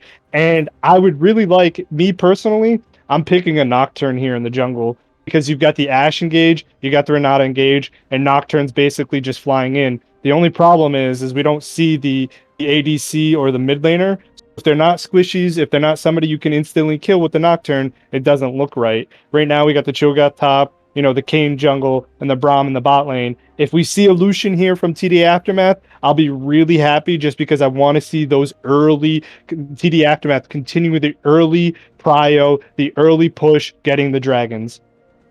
Absolutely. So you're looking for kind of that early prio. They do already have those tanks coming through on the side of Cho'Gath and Braum. Braum is going to have a huge impact blocking all of those ultimates, right? The Orin Horn, the Ash Arrow, as well as that hostile takeover is going to get blocked by that Braum wall, which is going to be pretty big for TD Aftermath if the Fat Jester is able to time those and also aim those accurately. I have seen some Braums just completely go in the wrong direction and have no effect there. That Swain's going to get picked up likely for the mid lane, I'm assuming, right? Like for Infernus, and see what they can do there. The Yon's going to come through for Efron, that signature champion that Efron has been playing recently. As we see, again, these comps rounding out the Ornn, the Ashe, the Renata, the Mordekaiser, and the Yon. We're seeing not too much range coming through for the side of Dorado Gaming Chi, right? They're going to have to get up close and personal to the Cho'Gath, to the Braum, to the Swain. Do you think that that's going to have a bit of an effect on the outcome of this game, right? Do you think they're going to struggle a bit to kind of find their angles since they have to come so close? Absolutely. This Swain is going to beg them to come in. He's going to say, come on in, let's go. Whether or not he builds Imperial Mandate, whether or not he builds whatever, he wants them to be on top of him. Braum wants them to be there. I really don't like the Mordekaiser here from Dorado. I've said it to Solace. I said it, a couple of times to some other people who I've talked about it. Mordekaiser, I just like, it's great. You're taking somebody out of the team fight, but if you're not getting ahead early, you're not doing much. Like, you're going to sit there and ult Kane, and Kane halfway through is just going to ult you, and you're going to sit there by yourself in the death realm wondering what the hell you're doing with your life like Vecna. Like, I don't like this at all. So I want to even think, right? We have the Ornn and the Mordekaiser, right? So the Twitch chat is going crazy. We're here in Orange Jungle, but it's likely, in my opinion, right? And you let me know what you think. It's likely going to be that Mordekaiser jungle. So like, as opposed to Solace being in that top lane, right? They do still have the Ornn. Do you think that the Mordekaiser jungle is going to make a big impact? Do you think, if it is that, do you think Gumbers is going to be able to play that to the same capacity as some of those engaged champions, some of those enablers that we've seen her on, like the Nocturne, like the Diana, like the Hecarim that we just saw? Do you think that that engage or that enabling ability of Gumbers is also going to be there on this Mordekaiser? I know it's a signature pick for Gumbers, so I know she's going to do well on it. I just don't like it in this situation. I'd rather have something that follows up the engage from the Ash Arrow, the Ornn ult, something like that. You're going to have Mordekaiser sit there in the front line. He possibly might ult the Swain, so that way his ult is basically null and void. He might pull out the Kane depending on if he's getting super far ahead. I just don't personally like it here. I don't like Mordekaiser jungle. He's fine top lane. He's fine split pushing. He's a solo island champion type of deal. I just don't like it in the jungle. I honestly would rather have seen the Hecarim to follow up the Ash Arrow, the Ornn ult. You already have that front line with the Ornn. So it's just something that, in a personal preference, I don't like it. I do have a lot of faith in Dorado. So if Coach Chelsea saw something that we might not have on the AD, good on her. I just personally don't like the Mortal in the jungle. Okay, so just not a fan of that Mord, absolutely regardless not. of how much you like Dog, just not a fan of that Mordekaiser. And this last thing, I'm not going to ask you for predictions for this game, but I am going to ask you, Twitch chat, for your predictions. Make sure you get those predictions in. You can find it in the Twitch chat at the top, or who will win game 2, whether it's Dorado Gaming Chi or TD Aftermath. And the last thing I'm going to mention is that last game we saw almost like a kind of a quieter member of the team, even though he is an amateur world gold champion. Infernal really step up right in this past game. However, now we see Convey on a signature champion of his, Kane. Right, he has 500,000 mastery points on the Kane. We didn't see too much out of the Zac there. He definitely got kind of blocked by the Poppy. Do you think that Convey with this comfortable champ will have a greater impact, and that might be enough to get a 1-1 victory for TD Aftermath here? Absolutely. I think Kane has the potential, depending on if you're going blue or red, to snowball games, to get ahead early. If you pick on that Ash, Kane could potentially just one-shot her if he's going blue. If he's going red, he can take out the tanks. He can fight and duel, sit there with the Mordekaiser in his ult. He can sit there with the Ornn, take him out. So I think the Kane here, especially if he's got that high-level mastery, he's got that high ability to play, is definitely going to be one of those champions we need to keep an eye on in this game. Absolutely. I think I think so as well, right? I think Convey has been struggling in recent weeks, but I also think that Convey, when the pressure is on, has the ability to completely take over games, and I hope that's what we see out of TD Aftermath. I'm gonna side with TD Aftermath again. I'm gonna do it resentfully of the absolute horror that we watched in the closing moments of that last game, hoping that their coach was able to talk some sense into them during the break. I'm assuming again that you are going with your tried and true Dorado Gaming Chi in this game. Yes. I'm going to, aside from that Mordekaiser, yes, I am going to put my faith in Dorado and all of my channel points as well. All of the channel points. Uh-oh. All right, so let's see if TD Aftermath will take away all of Yank's channel points as we get into game 2 in just a moment, with TD Aftermath going up against Dorado Gaming Chi in this best of 3 series, currently 1-0 in favor of Dorado Gaming Chi. We'll be right back again with Craze and Shot Duck as we get on the Rift for this game 2. We'll be right back. Let's go.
Game number 2, Dorado Gaming versus TD Aftermath, and we're already seeing TD Patrol. come in for a little bit of fun, but they do get spotted. Patrol does see them, doesn't get tagged by the Winter's Bite, so just gets to walk away.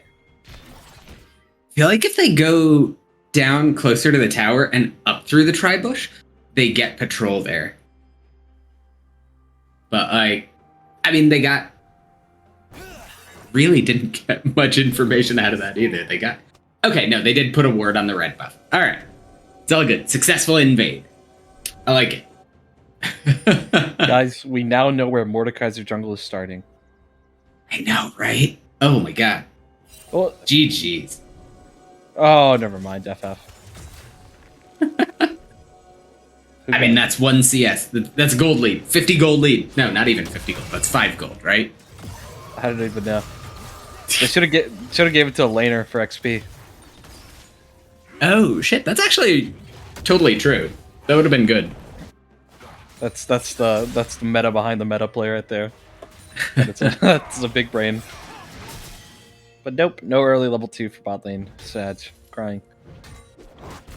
We got some spicy picks this game. I'm really excited to see the Yone in action here. I think the Cassiopeia was Yone impactful. and crazy trade happening right here. Oh, I missed the key. Never mind. Oh my god. All right. Still actually a really crazy trade onto the Brenner right there. Yeah.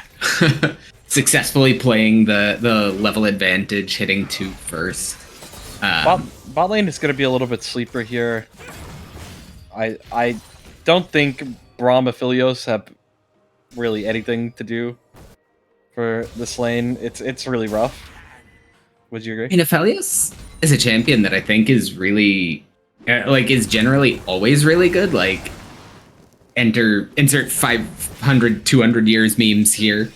But, like, Aphelios just having a higher bar for entry. Like, it's a higher skill champion, so we don't see it as often in gold leagues. But, like, I think it's such a good champion. So I'm hoping Ikazuchi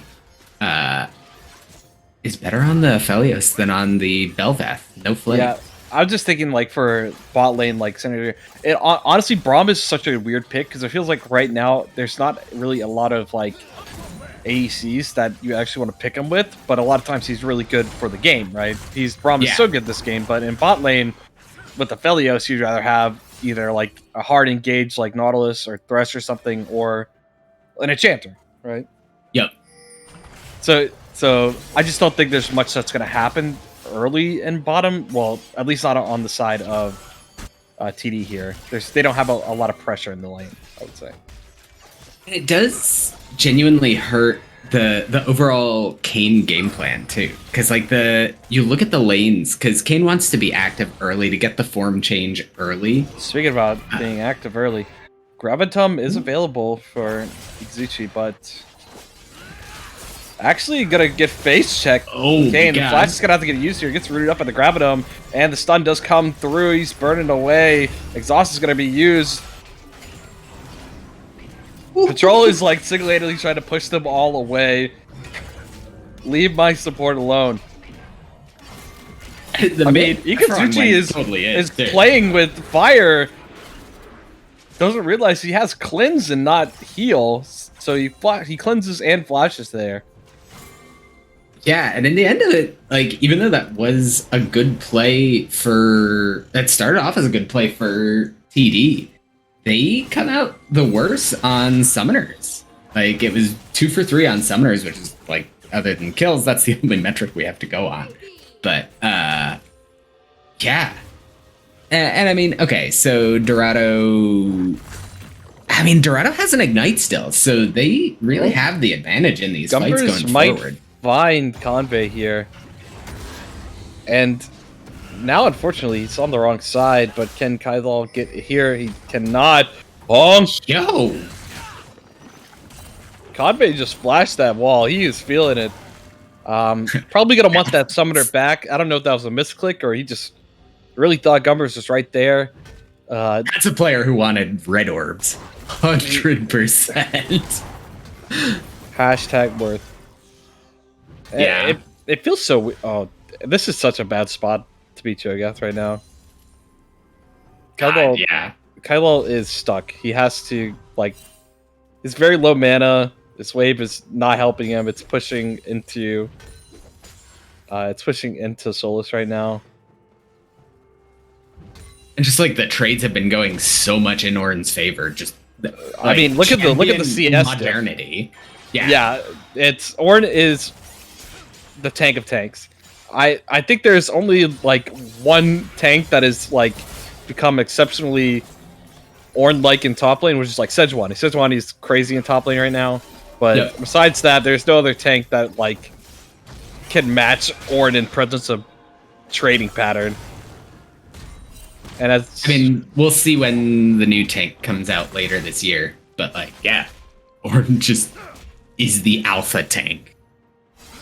It is like if you're picking any other tank, and you could have just picked Orin.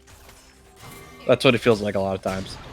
And that's why we got the blue one. The blue side first pick prio on Ornn is also pretty intense, but like, I mean, if you're going for a tank matchup, right? I mean, if you're gonna end up with 2 tanks at top lane, you're probably more than happy to have the Ornn.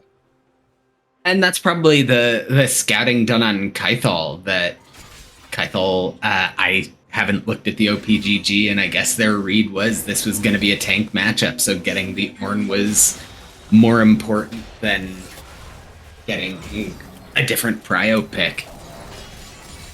And they got a really good first round of picks anyways. Even going for the blue one Ornn, they got the super comfort in the Ashe. They got the Renata Glask that was very effective last game. So like they didn't actually give up anything for the Ornn other than giving Convey this Kayn. And I mean, like, it's kind of a double-edged sword that like Convey gets to play as Kayn. But like, if he wins, he goes back on the ban list. If he loses, his stats on Kayn are that much worse. And we get to ask the question of how much of a fraud is Convey. But I'm excited for some Kayn gameplay. You saw that too, right? You saw that. Ikazuchi just cleansed nothing. He just pressed cleanse. Oh yeah, I just saw that getting pinged in chat. Okay, but Ashe is 6 now, and that's a bit of a problem. Yeah, that's... Gubbers is here, but I saw the arrow go wide on the mini map as Directed Cam trolls us. But looks like Patrol missed the Ashe arrow. So, okay, nothing lost. All right, level 1 Ashe ult, 80-second cooldown versus 210 seconds on cleanse. So the dogs are still ahead on this. We're gonna 4v4 this dragon now. Oh, yeah. Patrol. Oh, hostile takeover is actually very massive here. Gubbers picks up the dragon. Now he's on Ikazuchi. She's on Ikazuchi. And Death Realm Gaming is happening right here. But Aphelios has so many chakrams, 200 years. Shot Duck, he talked about it. Got the dragon, but at what cost? Aphelios picks up kill, and he has 69 CS, so that's just like the insult on top. Yeah, I mean, trying to play Rock'em Sock'em Robots against a white gun Aphelios with all those chakrams circling, I'm like, what are you gonna do? Like, why? Please. Did get the dragon though, so I mean, like, some successful jungle gameplay there. Yeah, a little bit more success in the dragon department than last game. Yep. Dorado Gaming can at least say that. Yeah, Gumbers matched her dragon score from game 1 already. Less than 10 minutes into the game. What do you mean matched? Like eclipsed almost. Well, I guess it's one elder, but I mean like besides elders. Besides elders. As we see Jester roaming up here to try to have some support to get Kythal to push in this wave. But they do see Gumbers. I mean, they see him on 2 different wards, so it's like this wave could be frozen just again.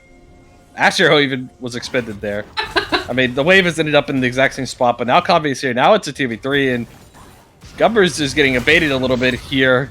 Death Realm is not available. Ornn ult is, though. But it goes wide. Oh. I just saw a field goal top side, but Convey gets obliterated. Quite literally. I mean, got a bunch of orbs. That's a lot of red orbs coming through, but like, Mord gets some gold. Oh, and on the backside, Efron comes in and picks up Fat Jester. I mean, that play went as well as they could have wanted for themselves besides Solus hitting his extra point on TD's team. But he got the slow, and that's all that matters at the end of the day. And importantly, from that fight, okay, as far as like landmarks go in the game, those orbs going into that death got Convey red form. So we do have Rost Gaming coming through. He's 0-2, 68 farm, so 1 off, an actual nice score. And now he's bottom lane. He has the knock up. He has the extra damage, max HP damage. Hostile takeover only going to land onto 1 as Umbral Trespassers to use to dodge out, and now Kanbei is looking for blood. He's looking for the second one. He gets shoved back away. But Ikazuchi has the root, and there's the knock with the follow, and Ikazuchi actually gets that kill, so now 2-0 on the Aphelios, and Red Kane already making the impact that normal Kane could not. Yeah, that's exactly what you want to see. 11 minutes in, you get your form change immediately. This immobile Ashe just can't do anything, gets knocked up, gets sent right to Texas, and you know what happens to knocked up girls in Texas? Oh.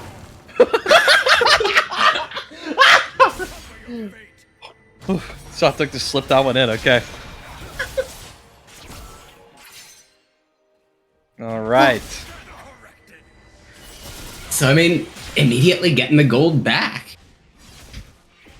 4-3, TD getting it done. Yep. It is working. It's working itself quite well. I mean, Dorado has the one dragon, and the gold is pretty even right now. But we got to see what Kanbei can get done alongside Ikazuchi here. And where are we looking at for these differences? We see top lane, Solus is going for it. Let's get 30 CS lead on this Cho'Gath. Otherwise, across the map, it's fairly even. The gold dead even. What are we looking at for the next objective coming up? 30 seconds till a Hextech Dragon. Oh no. Is it another Infernal? Is it a Mountain? Is it going to be Clown Drake Soul? I feel like Cloud would be super good here, too. Twitch chat hates me, by the way. Hates you? For Texans? Yeah, we got some Texans in Twitch chat. They Twitch don't chat, like me. I am from Texas, and I have to say, Duck is completely right. What would happen to a knocked up girl in Texas would she would go directly to not Planned Parenthood and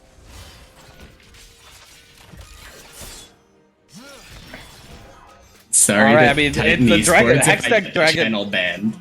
By the way, Hextech Dragon has been claimed now. 2 dragons now doubled the dragon slaying abilities of last game. Gubbers is on a roll. And it was just totally uncontested, which is kind of interesting because I feel like TD is at a pretty strong point. Like, they have ults up, most of the summoners up. Like, Kanbei just came out swinging on the map, so like... You know, and surprisingly, normally when we see, like, the Jungle Mordekaiser, it's, you know, the tank, Frostfire, you know, something like that to that effect. It is Riftmaker. It is... This is AP. This is damage Mordekaiser. And you kind of have to. Like, otherwise you're not going to be able to even remotely fight Kanbei. Like, you're just going into that Drain Tank matchup. You want to get Conqueror versus Conqueror stacked. Get the healing versus healing I don't stacked. think Gumbers ever wants to fight Kanbei. I feel like it's a total waste of Death Realm to fight Kanbei. If Kanbei has his ultimate, he can just stall the whole Death Realm. He can run around in walls. He can dash away. I want to give a shout out to Inferno here. I'm seeing a lot of good, just like direct matchup playing here. Stuff like placing the Swain W on the spot where this is a Efron was gonna come 3v3. back. Instantly flash forward. The Braum ultimate lands. Gumbers now in the Death Realm, and like we said, Kanbei just hits the ult. It's going to stall it out. Ikazuchi free hitting for right now.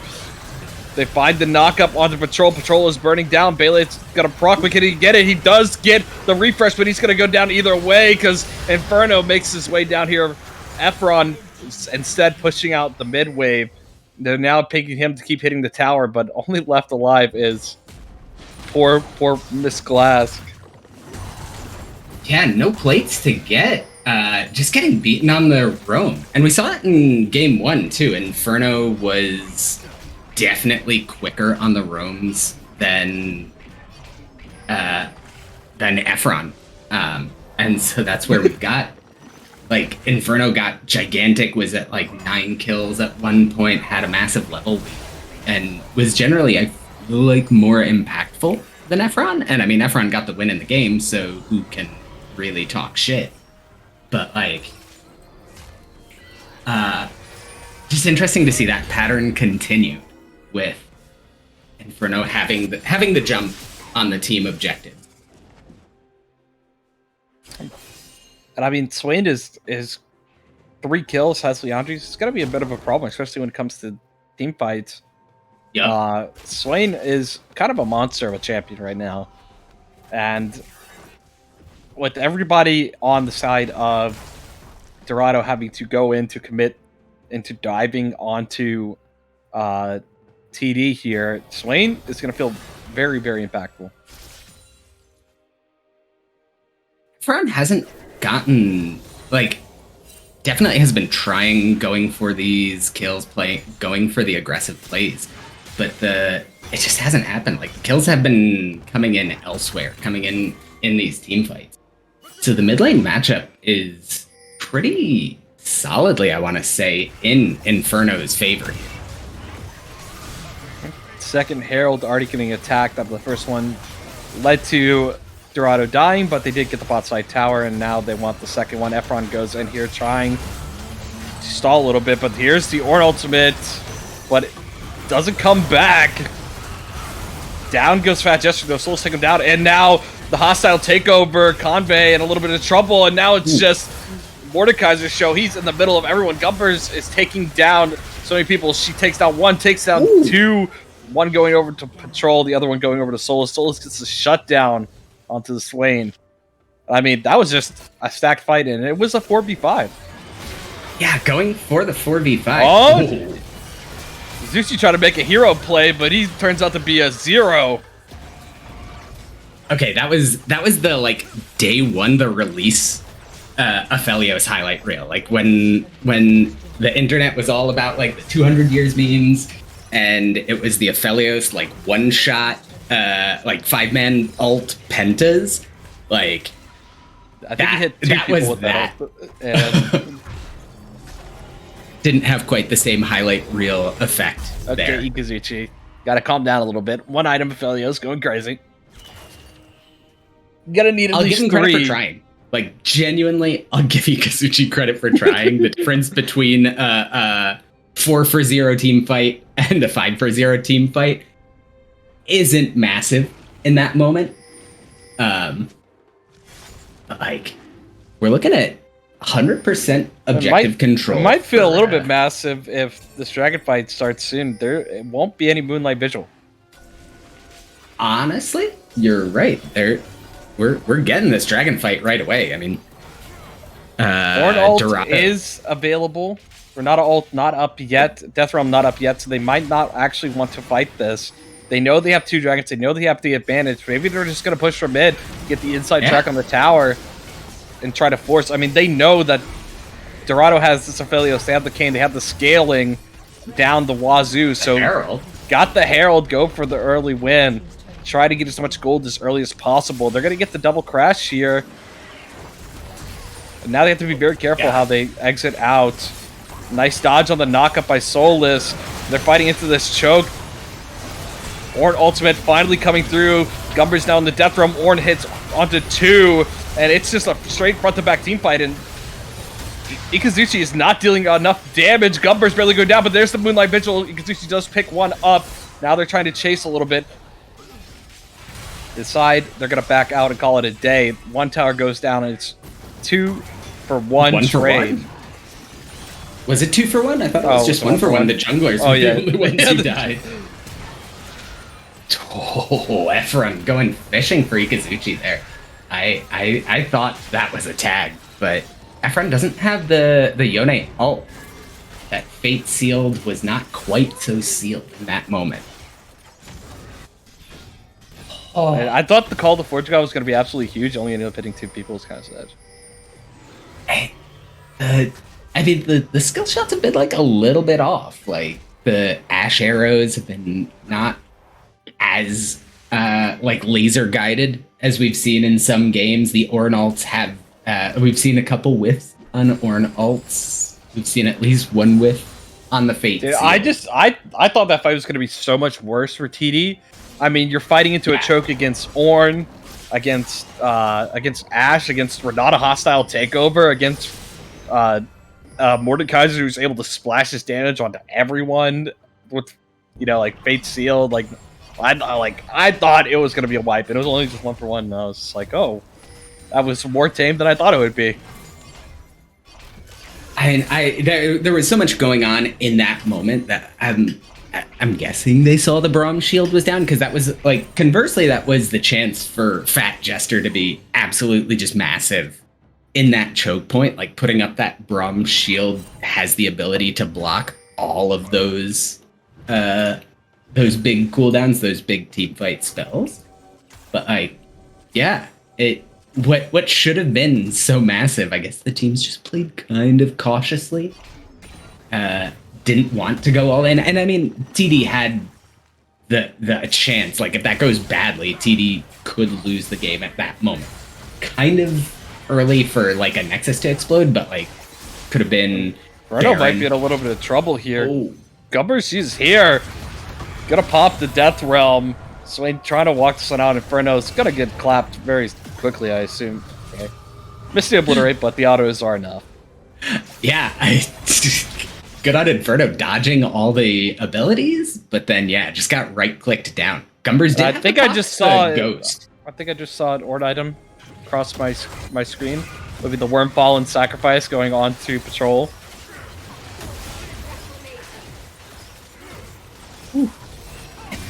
Can they contest the Baron? Efron is over the pit. Asher lands. I mean, you just half-health in both their bot lane. He comes back over. This might be a little bit too much. He has to flash back on the other side. But the hostile takeover. Enough Gumbers does get the Baron, but the shutdown does go over to Ikazuchi. Not really the best person to be giving shutdowns to. Yeah. If you're Dorado. Definitely don't want to give Aphelios, the one carry on the enemy team, the shutdown. But they did. But we'll have to see how this Baron plays out. Aphelios is in a pretty good spot. Like, 4-1-3, like, that's who you want to have the kills, and Inferno getting the rest of the kills. He needs more time. Yeah. You need to hit the 3 items. He has the damage now. He can finally try to get through some tanks with the Lord Dominic's. Ooh. I got worried there because Efron was going for Ikazuchi and Fat Jester, and obviously you want to take out the carries, but Convey had free reign, and I thought we were going to see just a 50-50 smite fight. But they dragged it out, they slowed down the pace, let the wall walk expire, and they got it done. Gumber's smite has been super on point this game. She's the objective control, other than the one uncontested dragon they gave up. This is very scary. If you don't want to be TD stuck in this choke. And if they do, they have to let Fat Jester walk in front of everyone if they want to get out. So they are actually getting let out into the river. Another Ord item goes over. This one's going over to Efron. I mean, the good news is the Baron buff is running. Like, it's ticking at this point. They're not getting anything with the buff. I feel like it's actually really interesting for Dorado to heavily invest so hard into this dragon. I mean, their bot side is pushing, but their mid is not. Op is pushing slowly. Patrol, you see Patrol's moving over to try to clear out this wave. They do see it, but there's really no engage on the side of TD here. But there's the double rooted lands onto it, but pulled into the whole team. Now this is a crazy fight. Gumber's now in the Death Realm with Inferno Dragon, so his whole team doesn't have to deal with this Swain. It's just a slaughter on the other side. Everybody's getting cleaned up on the side of TD. Inferno comes out of the Death Realm and goes, "What the hell happened to my team?" And that's actually what I wanted to see from Gumbers. Taking the Swain out of the fight makes his ult so much less impactful in these team fights. Gumbers is going for the solo bullet. Oh my lord, Inferno. But I mean, this might just be close to the end of the game. I think they can end the game here. Inferno has their ultimate, can't defend. They've got a mega tanky. They got 5 Solus. seconds. I mean, they at least get one tower here. One And tower, it's kind right? of what we saw in Look at it. game They one. don't get. They did not get the tower. Oh my god, the tower left with 50 health. I thought we were going to see a replay because in game one, when TD was trying to defend, they were coming out, respawning one by one, walking into the Dorado meat grinder one by one. And, There's a TP right into the middle of everyone. It's Kaithal. He's ahead of his team a little bit. He eats the dragon. Okay. But what's going to happen? The team fight, Swain Ultimate, it's back up. Gumber's looking a little bit low there. Gonna bail out, and now, but here's Efron, Fate sealed to the backside. He's onto the backline. Can they kill down Ikazuchi? They do get Ikazuchi. The Swain is running through the team on the top side, though. The hostile Tinker goes in, but Zanya's it. But here comes Efron back. Fat Gesture uses the knock up to stop himself from dying. Nada barely gonna live. Hold on. Nope, actually gonna burn. Gonna burn the Leandries. Now it is Soulless and Efron. Can they end the game? Oh, the super minions take out the turret. I think this is gonna be the end of the game. You got 8 seconds on Kaithal. They've got minions. But oh they've my got oranges Yone. demolished half the tower. I think it's the 5 seconds on the 80 carry. 5 seconds on Ikazuchi. They're trying to stop them from hitting the tower. Ooh. This might be a little suspicious. It's a little scrappy. Yeah, they're both gonna die here, but they get the Nexus tower. Now it's an open Nexus. Baron is up in 120. Are we gonna see a sick Ornn backdoor? Because we've got the TP cooldown up. We're getting the Ornn. He sells backdoor. all of his items, buys Trinity Force. Oh, God. I mean, all right. So that was scrappy, but like, for the sake of If Kaithal just suicided there and they didn't take the fight and he just ate the dragon, that would be so worth. yeah, 100%. Like that was almost a hero play if the team didn't go in to follow it up. Like going in there, getting the feast, getting the bounty, getting the second mountain drake. So like basically straight up denying the dragon soul win condition. Like And that would you have know, been so good. through all these fights, Aphelios has actually not been getting any stronger. He hasn't been getting any of the kills. He hasn't been able to farm because he's been running from base to objective. And so no items to show for. He's still sitting on 2 items and the crit cloak. They're trying to let him farm up this inhibitor wave. I mean, if you're Dorado, you're looking for the fastest way to close out this game. Yep. And like This might be one of the ways, sitting in a bush. Oh. Kaithal has been checking with Qs. Checks 1. Does he? That's not the They right see push. him. I mean, they can surround him, right? No. Fate sealed onto Kaithal. They're gonna try to kill him off right away. They're trying to finish him off. He's gonna go down instantly. It's a nice knockup for the Fat Jester, but onto everyone. Hostile takeover lands on Ikazuchi. He's killing his own teammates. Swain's in the middle of everybody, but he's not dealing enough damage. He can't take out everyone. The Zanya's just popped. Ikazuchi's still alive, though. He can come back in, but there's just not enough damage. He's not gonna have it.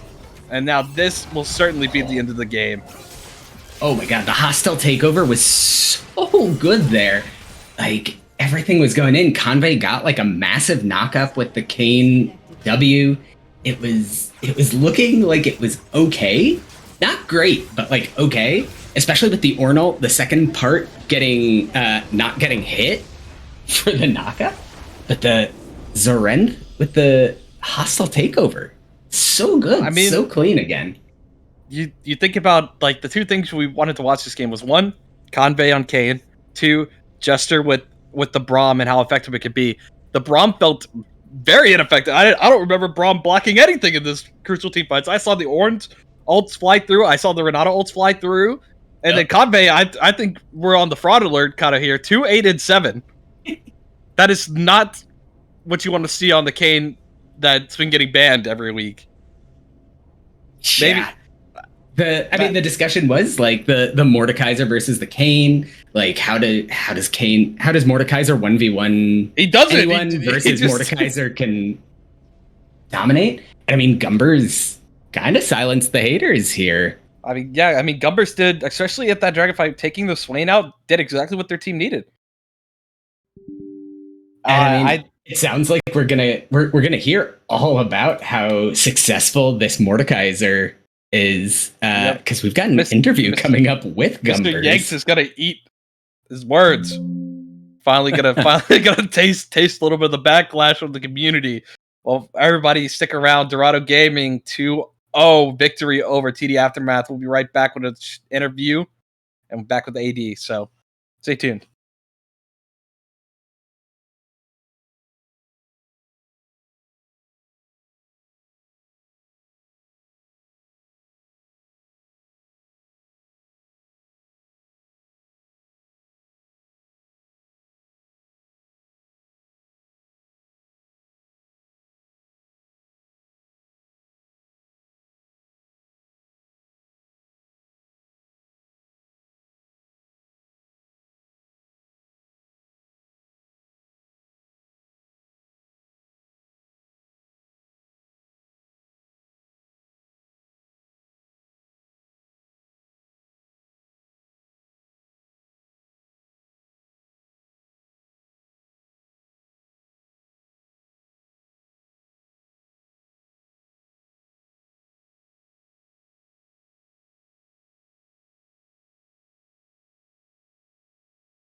All right, welcome back as we are about to close out after a 2-0 sweep of Dorado Gaming Chi over TD Aftermath in this week 5 matchup of the Divinity League. We are joined here, of course, by the big homie Yanks and also 2 members of Dorado Gaming Chi here to give us a little insight on their win tonight. We have Coach Daydream and Jungle Phenom on the Mordekaiser, that the enabler carry of Dorado Gaming Chi. We have Gumbers here with us. Gumbers and Daydream. How do you feel right now? How do you feel after that win? Right. I want to speak to Gumbers first, just really quick. Gumbers, how does it feel to get this dub over? I put so much hype into Convey, right? I put so much hype into Convey, and you pretty much proved me wrong. And Crazy even said it on stream. You turned Convey into a fraud, right? What does that feel like? Do you enjoy gapping junglers like that, or are you kind of like more humble? Like what's going on in your head right now, Gumbers? I mean, I just play the game. Like, I don't know.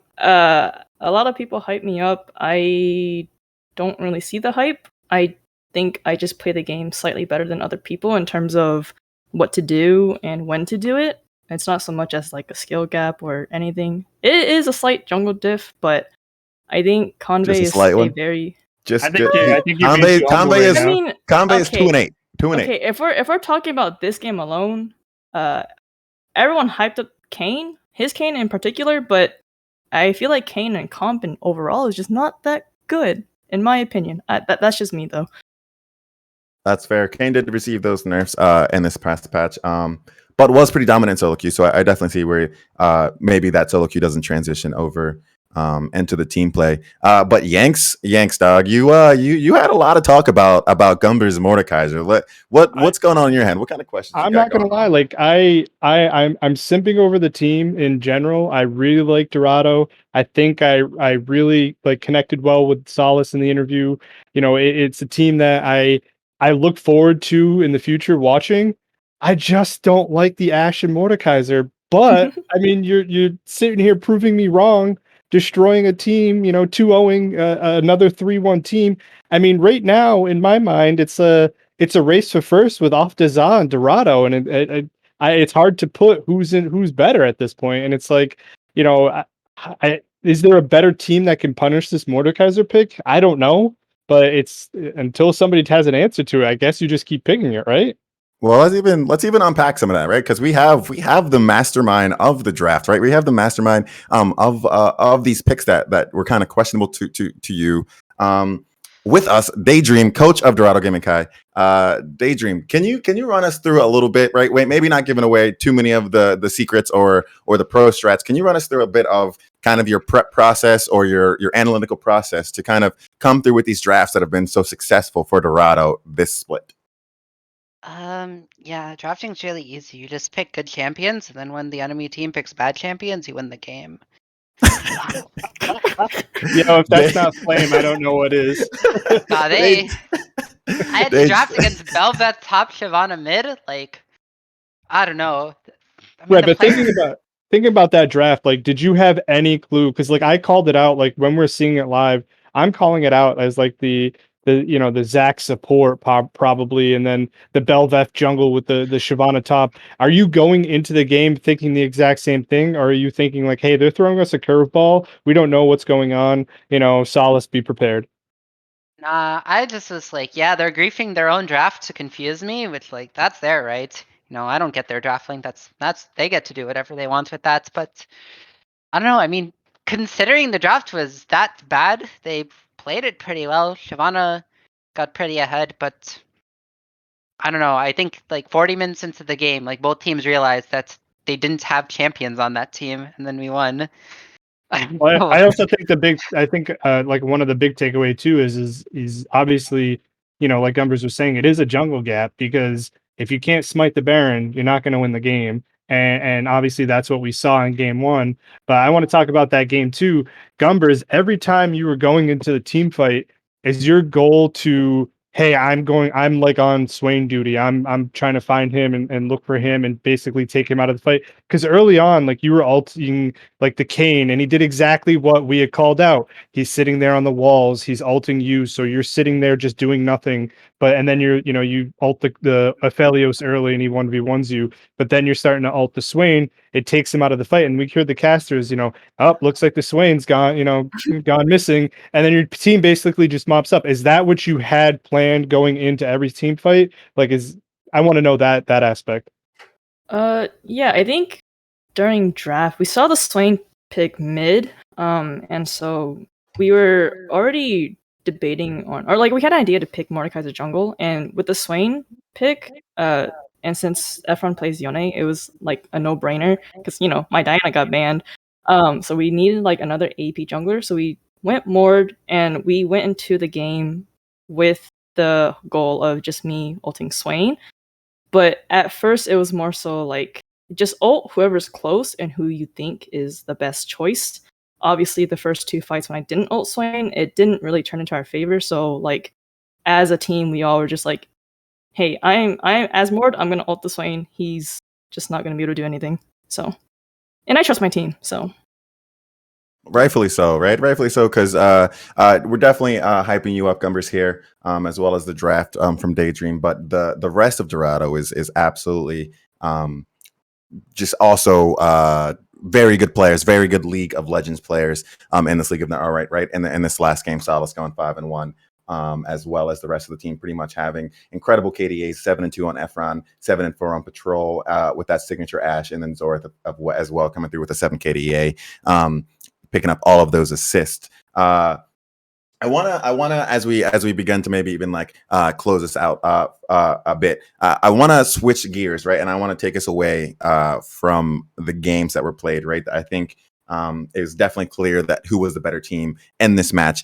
I'm more curious to know, right? I've been scouting, I've been watching the Titan Esports Discord quite a bit, and I've seen both of your names and Trash Talk, right? And almost a little bit of a coaching going on from Daydreamer Gumbers. Is what we talked about earlier, is Trash Talker of the split, is that something to aspire to? And is that something that, like, Daydream, are you coaching Gumbers to get to that point? Like, what's going on with that? Like, how can we expect more banter? I need to know. Absolutely. As as don't oh no me Gumbers. As the legendary Dorado Zol would say, Dorado is a banter org, and we pride ourselves on dominating on and off the rift. This is why I like them for I mean, I'm like, Gumbers is really bad at trash talking. I don't know how to say that nicely, but No, we're working on it. I'm supplying them with memes. Zoranth, last week after absolutely hate criming TA, she got in some good licks there too. So yeah, no, if there is an award like that, we definitely win it, no contest. All right. Well, we'll both be looking forward to more of the Trash Talk, especially if you keep up this impressive streak that you have going on now. I sitting at 4-1, and I believe tied for first in the standings, considering that some other teams in the standings lost. And all right, so with that, we're going to round it out. You did give a shout out to Dorado Zol, but any other shout outs that you would like to give? Let's start with you, Gumbers. Any other shout outs that you'd like to give to anybody out there on stream? I just like to shout out my team for always trusting in my calls. And also like to shout out all my haters. Keep hating on me because I will just prove you wrong. Shout out to the haters, as well as the rest of the Dorado team, really helping out with this win here. And then Daydream, what about you? Any final shout outs as we wrap up here on the analyst desk? Yeah, shout out to the org. Shout out to Zol, Hoshi, Franco, Coffee, everyone that helped made this team a reality. Shout out to Titan. Like everyone else in Titan, gonna be really fun beating you all. But besides that, yeah, I got nothing else. There's been yet to have a sentence that you've said in this interview that didn't involve at least a little bit of shade, and I kind of love it. All right, that's gonna do it for us. But before we wrap out for the rest of the week, this is not all we do here on Titan. We definitely have 2 other leagues coming up. Tomorrow we have Gladiator coming at you at the same time, 8:00 p.m., as well as Conqueror League coming through you on Wednesday. We also have more content coming through, so make sure you hit up Yanks, Sims, as well as all of our other content creators, because they really help make this league feel like the community that it is. So make sure that you give them big ups. I just want to let you guys know that feedback can also be positive. However, that's going to do it for us here on the Analyst Desk. We're rounding out as Dorado Gaming Chi come away with a 2-0 win against TD Aftermath in Week 5 of the Divinity League. We'll be back next Monday at 8 p.m. Until then, we're out. Later.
I'm alone, only know myself no more. Take it to the grave, I'll ghost. I know I can be so cold. In the dark, where I like to keep my heart. No more bite, no bark. Like to catch you way off guard. I'll stay so deep inside your brain and take you somewhere far away. Time to roll the dice, you know I'm the type to risk my life, not afraid to die. Type to make you cry, type to put a price all up on your head. Do just what I said. I'm a straight up villain, yeah, no feeling, yeah, no feeling. Straight up villain, yeah, no feeling, yeah, no feeling. Alive, but I'm dead, hear my voice up in your head. Watch it fill you full of dread till you go. Is it really a surprise if I'm playing with your mind and I treat you like a prize? Then I throw you to the side, and am I really that bad? If I love to make you mad and get happy when you're sad, only care about a bad and control.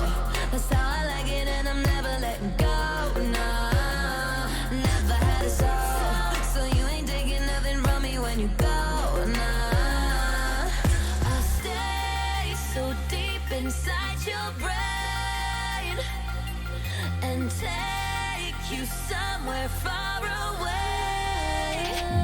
Time to roll the dice, you know I'm the type to risk my life, not afraid to die. Type to make you cry, type to put a price all up on your head. Do just what I said. I'm a straight up villain.